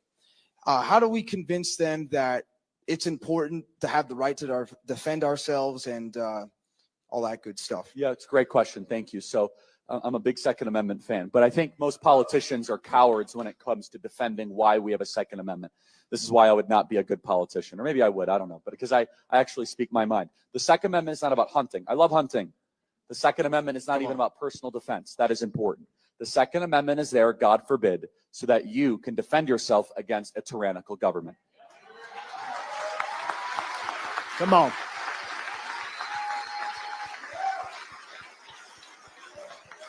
And if that talk scares you, wow, that's radical, Charlie. I don't know about that. Well, then you have not really read any of the literature of our founding fathers. Yep. Number two, you've not read any 20th century history. You're just living in Narnia.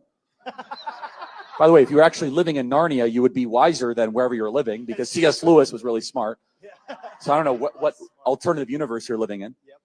You just don't want to face reality that governments tend to get tyrannical, and that if people need an ability to protect themselves and their communities and their families. Now, we must also be real. We must be honest with the population. Having an armed citizenry comes with a price. And that is part of liberty. Driving comes with a price. 50,000 people die on the road every year. That's a price. You get rid of driving, you'd have 50,000 less auto fatalities. But we have decided that the benefit of driving, speed, accessibility, mobility, having products, services, is worth the cost of 50,000 people dying on the road. Wow. So we need to be very clear that you're not going to get gun deaths to zero. It will not happen. Right. You can significantly reduce them through having more fathers in the home, yes, by having more armed guards in front of schools.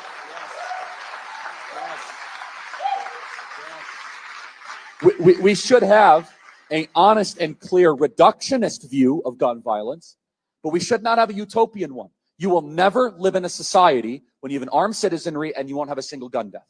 That is nonsense. It's drivel. But I think it's worth it. I think it's worth to have a cost of, unfortunately, some gun deaths every single year, so that we can have the Second Amendment to protect our other God-given rights. That is a prudent deal. It is rational. Nobody talks like this. They live in a complete alternate universe. Sure. So then how do you reduce? Very simple. People say, oh, Charlie, how do you stop school shootings? I don't know. How did we stop shootings at baseball games? Because we have armed guards outside of baseball games. That's why. How did we stop all the shootings at airports? We have armed guards outside of airports. How do we stop all the shootings at banks? We have armed guards outside of banks. How do we stop all the shootings at gun shows? Notice there's not a lot of mass shootings at gun shows. There's all these guns because everyone's armed. If our money and our sporting events and our airplanes have armed guards, why don't our children?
Does that work? Do you hear me now?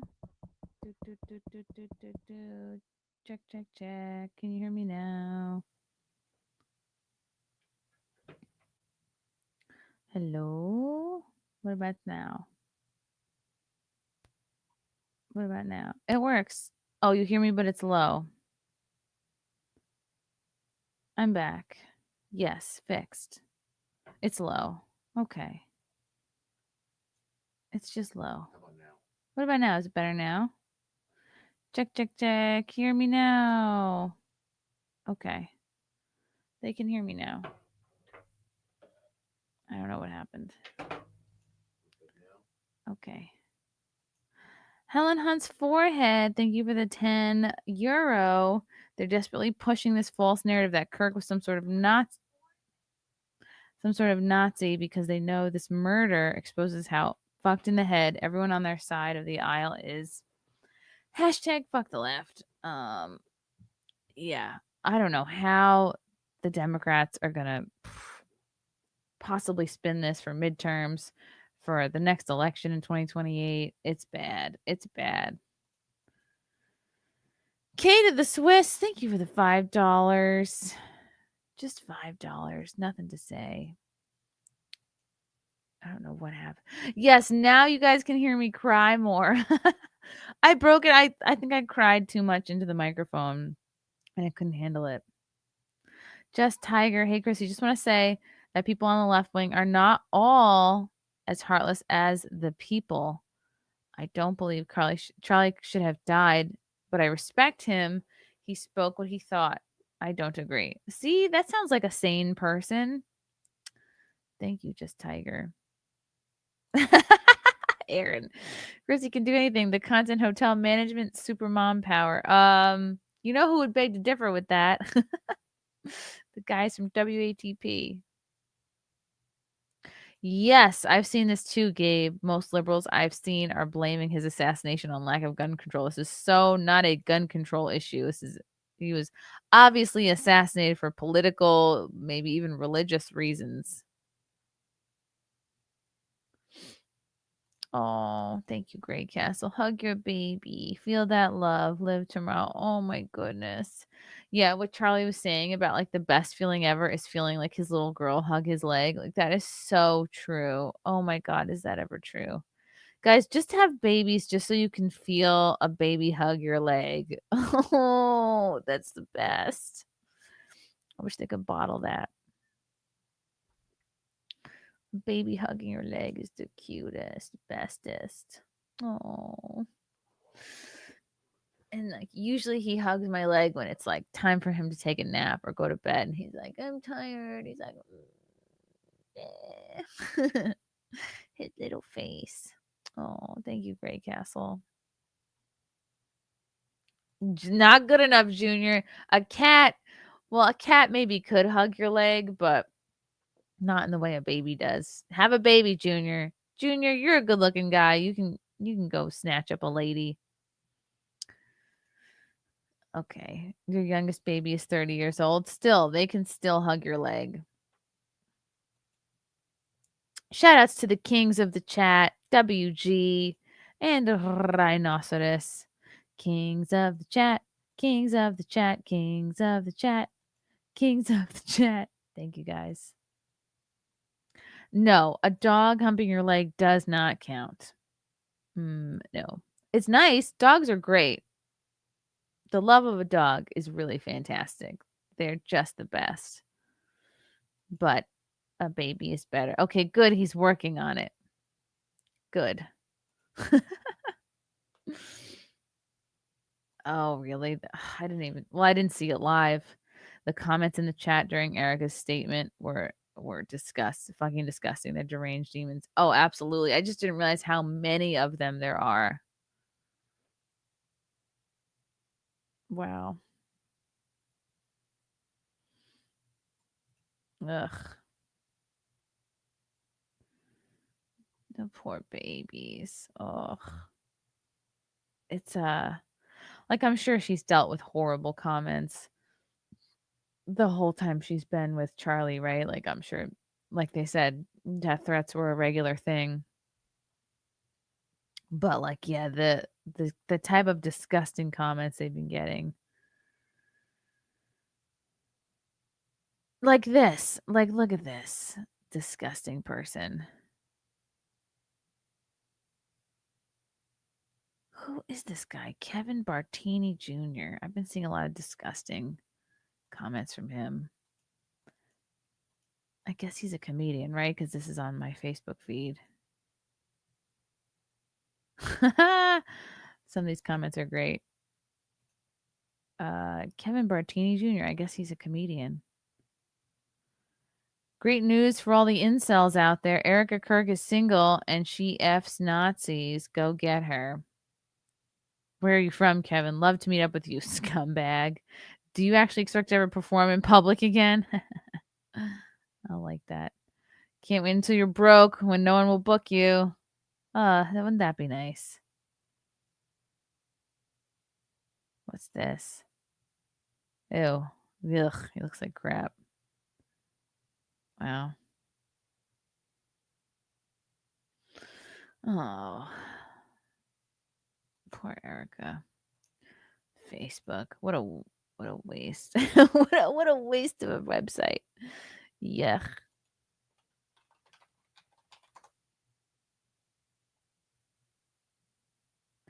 It's so heartbreaking.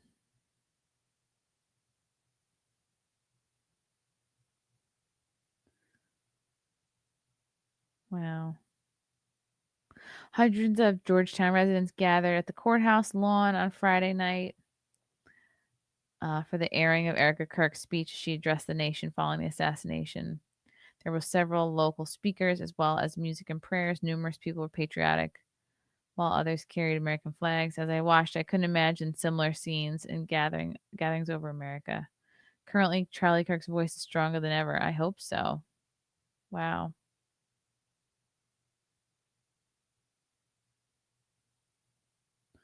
Actress Amber Tamblyn called the assassination of Charlie Kirk a public execution. Yuck. And mocked that his young daughter witnessed the killing. Oh, it's disgusting. Blue Sky for ugh. Is anybody in the chat on Blue Sky? That's vile. Oh my god. This poor dad. Oh my god. This is horrible. This is so sad. His dad. Give me back my son. He's only 31. The grieving father collapsed at the memorial for Charlie Kirk outside Turning Point's headquarters in Phoenix.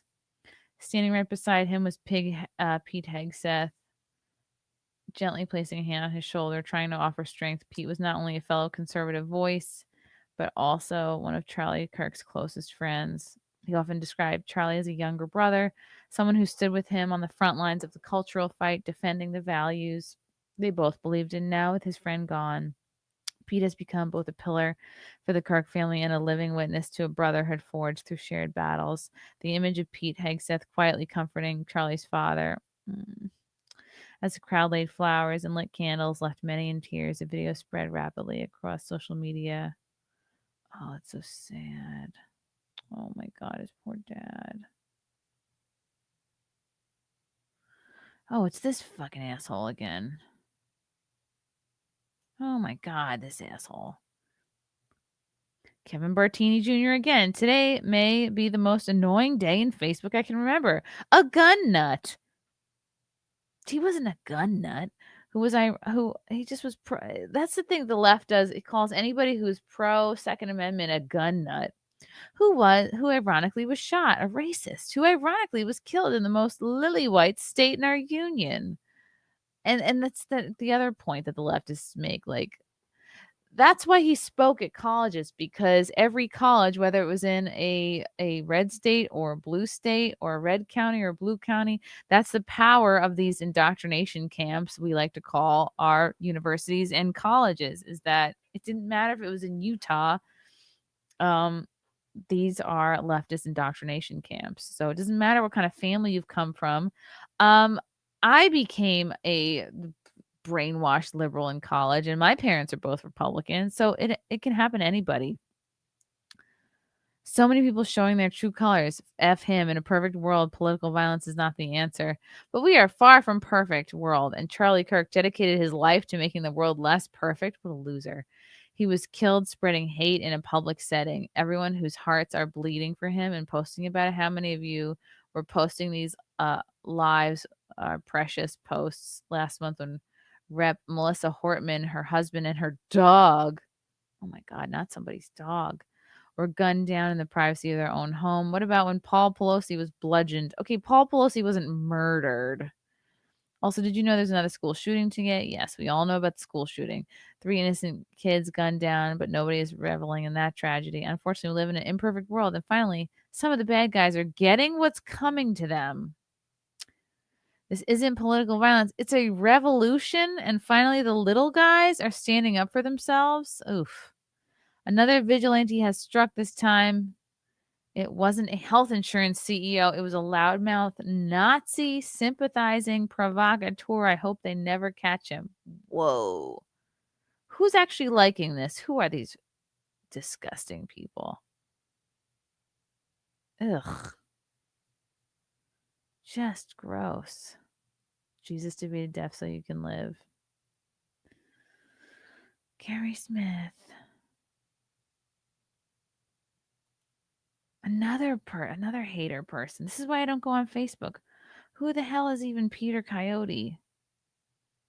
He's an author. Let's not sugarcoat what this young man stood for and espoused, or towards what ends he directed his charisma intelligence campaign, raise money, and preach for. Okay. Christian nationalism. Wow. You cannot have liberty if you do not have a Christian population. He explains himself in the clip that is based on. Wow. Let's just read the last paragraph. In summary, Kirk's positions were consistently extreme. No, he was a moderate, sharply divisive, unapologetically populist, advocating for a Christianized, nationalist, reactionary vision of American society, which he broadcast in highly combative, media-centric formats. No wonder the president loved him. He was carrying his water. I mourn his death, feel the great loss for his wife and children, but I do not miss his absence. He posited a vision of America contrary to that of the founding fathers. No, he did exactly what the founding fathers talked about.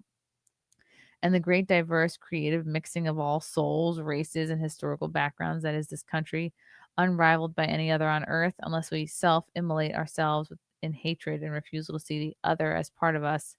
What we should be murdering is our own intolerance. Oh, goodness. Certainty that we're correct. Vanity that we're all better than others. That's the real work. No. Charlie Kirk didn't think he was better than anybody else. Stupid.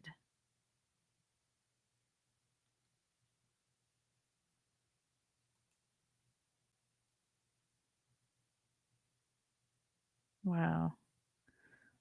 This is another comic, Teddy Smith. Charlie Kirk began spreading his political views back in 2012. It's quite clear he wasn't murdered for talking down on minorities because those in power share the same views. He doesn't talk down to minorities.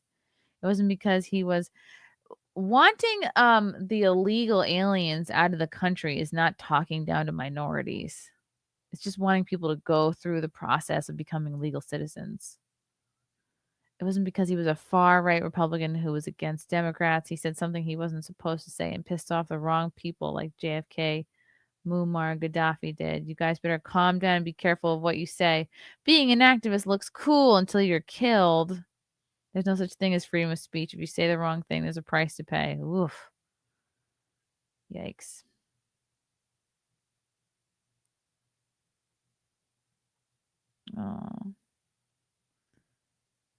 Oh, that's mine.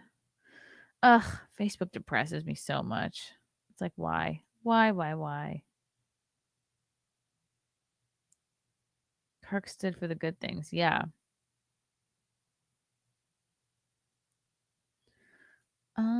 Deranged Lunatic, thanks for the $1.99. Quartering says he's going to expose these people. Good.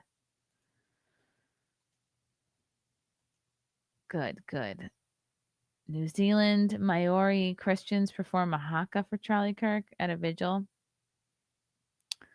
I don't understand hakas. They're sort of scary to me, but ay.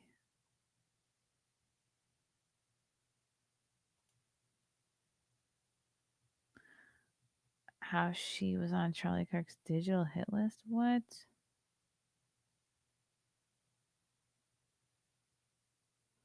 Oh, they have video of him oh wow, they have video of them pulling him out of putting him into the car.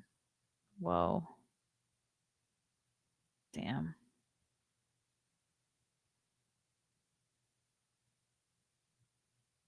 Ugh, so horrible.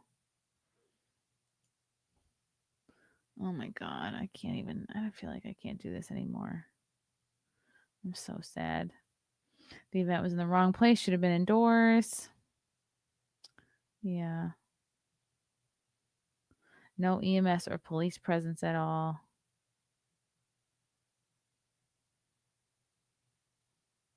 Ay. Wow.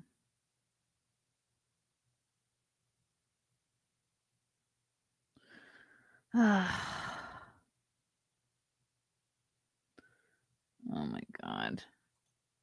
It's so sad. Yeah, Quartering's been doing good coverage. I heard his. Oh my God! Don't tell me this. Cam done for 5. I heard his daughter ran towards him after the shot. I can't imagine how destroyed I'd be if I saw my dad assassinated. I mean, she's 3, so it's possible that she might not remember it. It depends what she saw, right? Yeah, how do you not remember something? I mean, I think my first memory might have been around 4, but I don't know, this seems pretty significant. If you're around that age, maybe she would remember it. God, that's so horrible. I'm so sad. I'm so heartbroken for those kids. And for Erica. Ugh.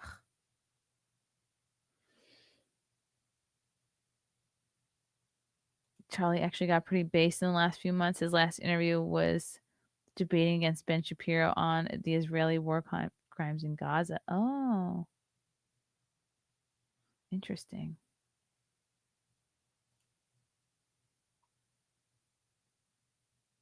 You remember nightmares from a very early age? I remember I had the same dream a lot as a kid, but was it a nightmare?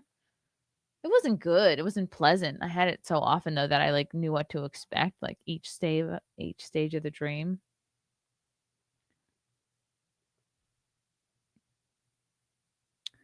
Wow. He was moving to the right politically. I think Charlie was a moderate. Oh my God. Let's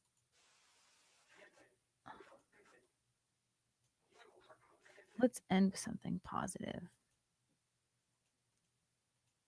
feel like I'm going to be watching a lot more of his stuff. Bum, bum, bum, bum. You are commanded to go do something productive with your life. Wow. To go give and to produce and to risk and to then go sow into other people. That is a biblical idea that has made the world a profoundly better place. Oops. The song.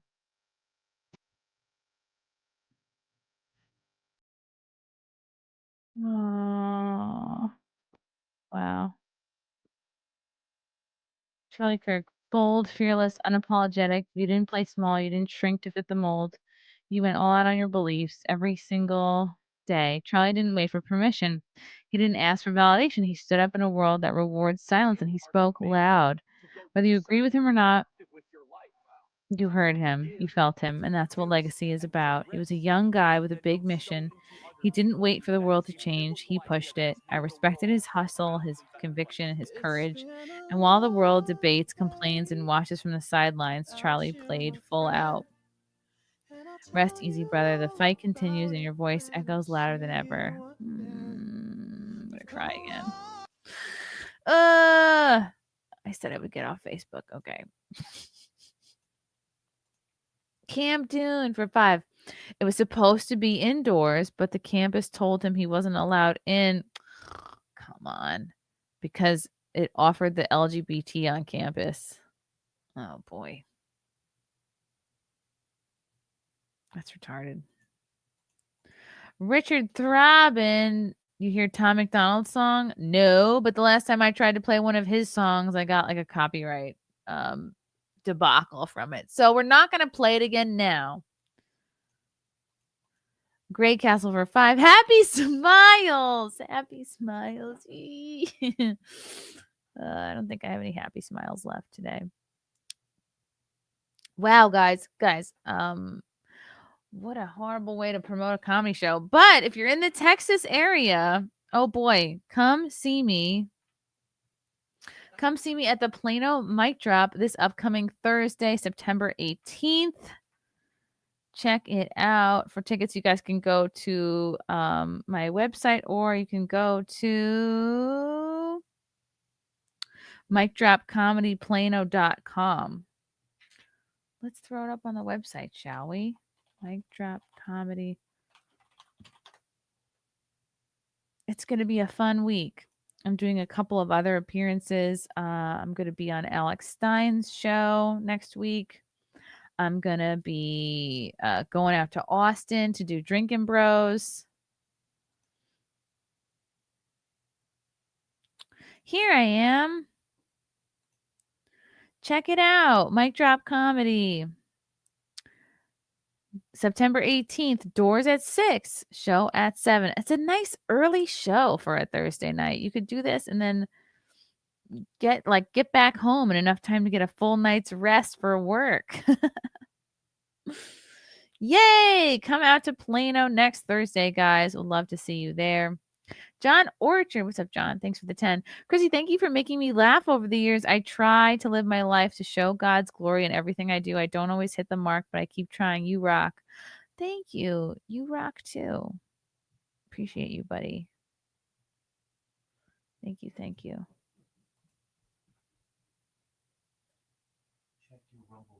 Oh, Rumble Rants. All right. Rumble Rants. Hi, guys. Here's a Rumble rant from Emorsks for 5. Have you seen Tom McDonald's new song and video about Charlie Kirk? He wrote it and recorded it in one day. I haven't seen it, but the last time I played a video of his, he copyright struck me.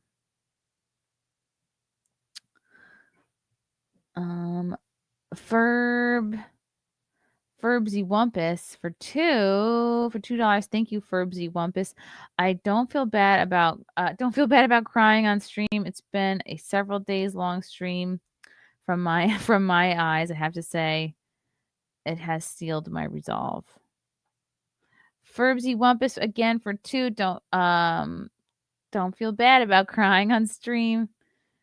Okay, you just sent the same one twice. It's been a several days long stream. From my eyes, it has sealed my resolve. Good. Yes. Twitter Defiant Elves has a lot of retarded liberals. Oh, good. If I haven't cried enough. No, you're not going to cry. You're going to laugh. Okay.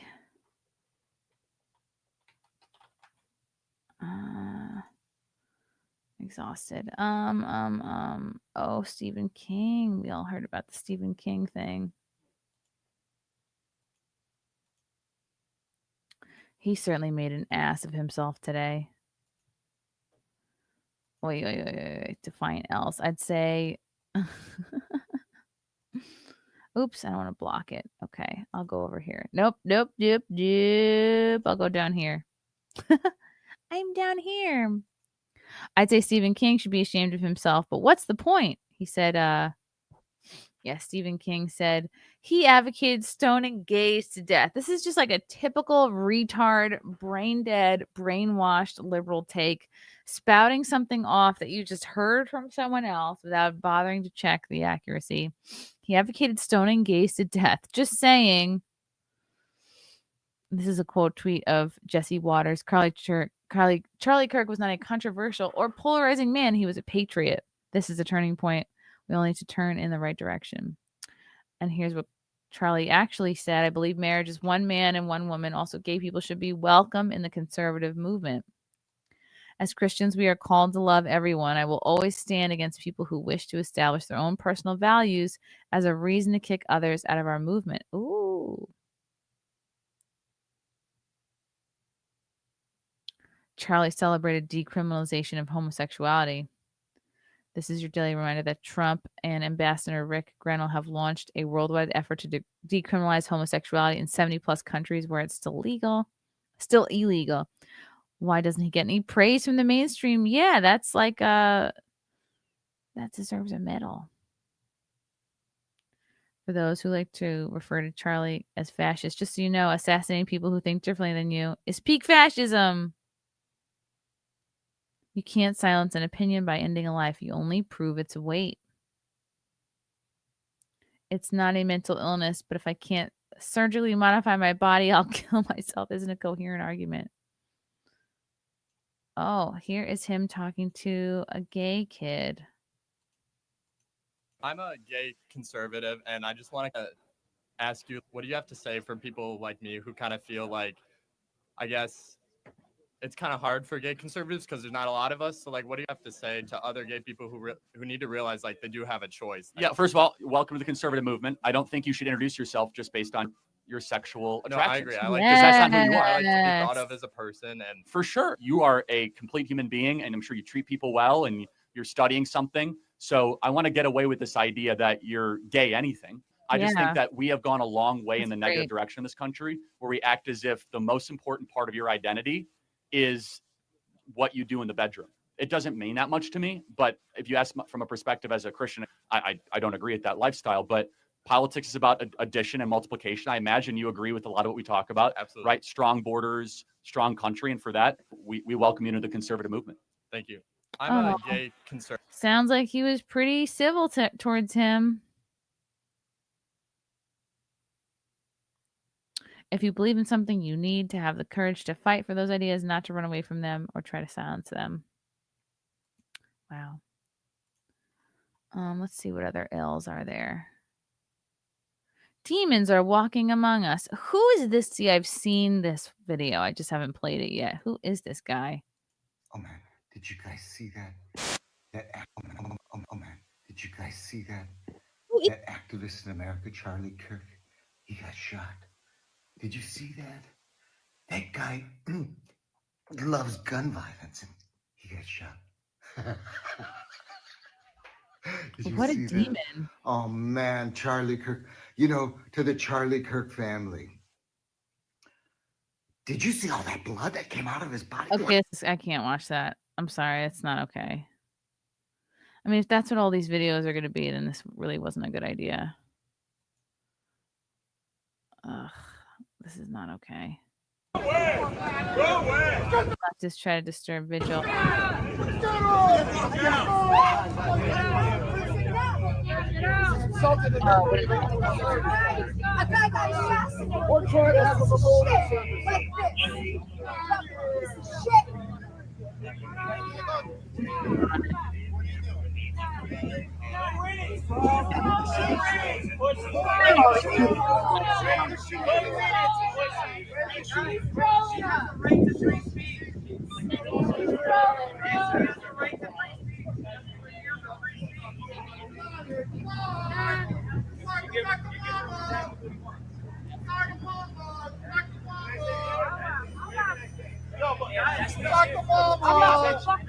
Guys, we're here for free speech. He's here for attention. Ugh. Gross. The best way to get our point across is to wear it. Oh, okay.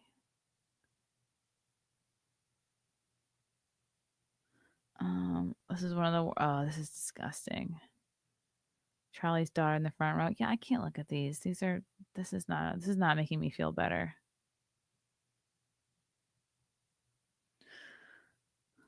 Erica gave Charlie a cross when they were dating. He never took it off until the day he was assassinated. She carries it with her now. Oh my God, I'm freaking cry again. Great. Andrew, I'm so glad you went on with the show. And I know he would have loved it and would have been so happy. There's a powerful photo of Charlie's wife, Erica, holding, looks like a cross necklace out of the window to his supporters. Can you tell us about that necklace? Yeah, that was actually a necklace that Erica gave Charlie when they were dating. And she said, well, you're a Christian, why don't you wear a cross? And he said, I don't know, I'm not a jewelry guy. And something happened where he was pressed and he felt the weight of the world on him, and he put that cross on, and he never took it off again until he was assassinated, and the people caring for him ripped it off as they tried to save his life. And Erica has it on her all times now. Andrew, so sad.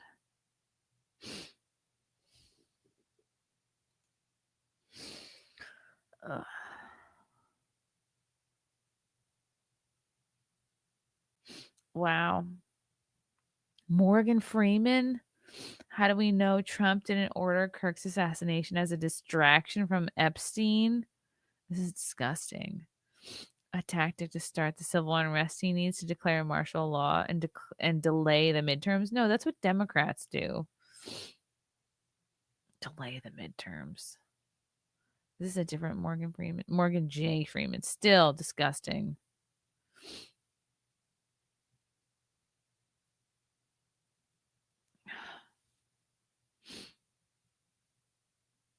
All these people mocking his death. It's so disgusting.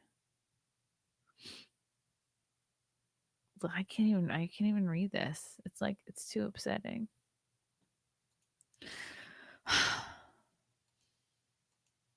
Hello, Helen Hunt's forehead.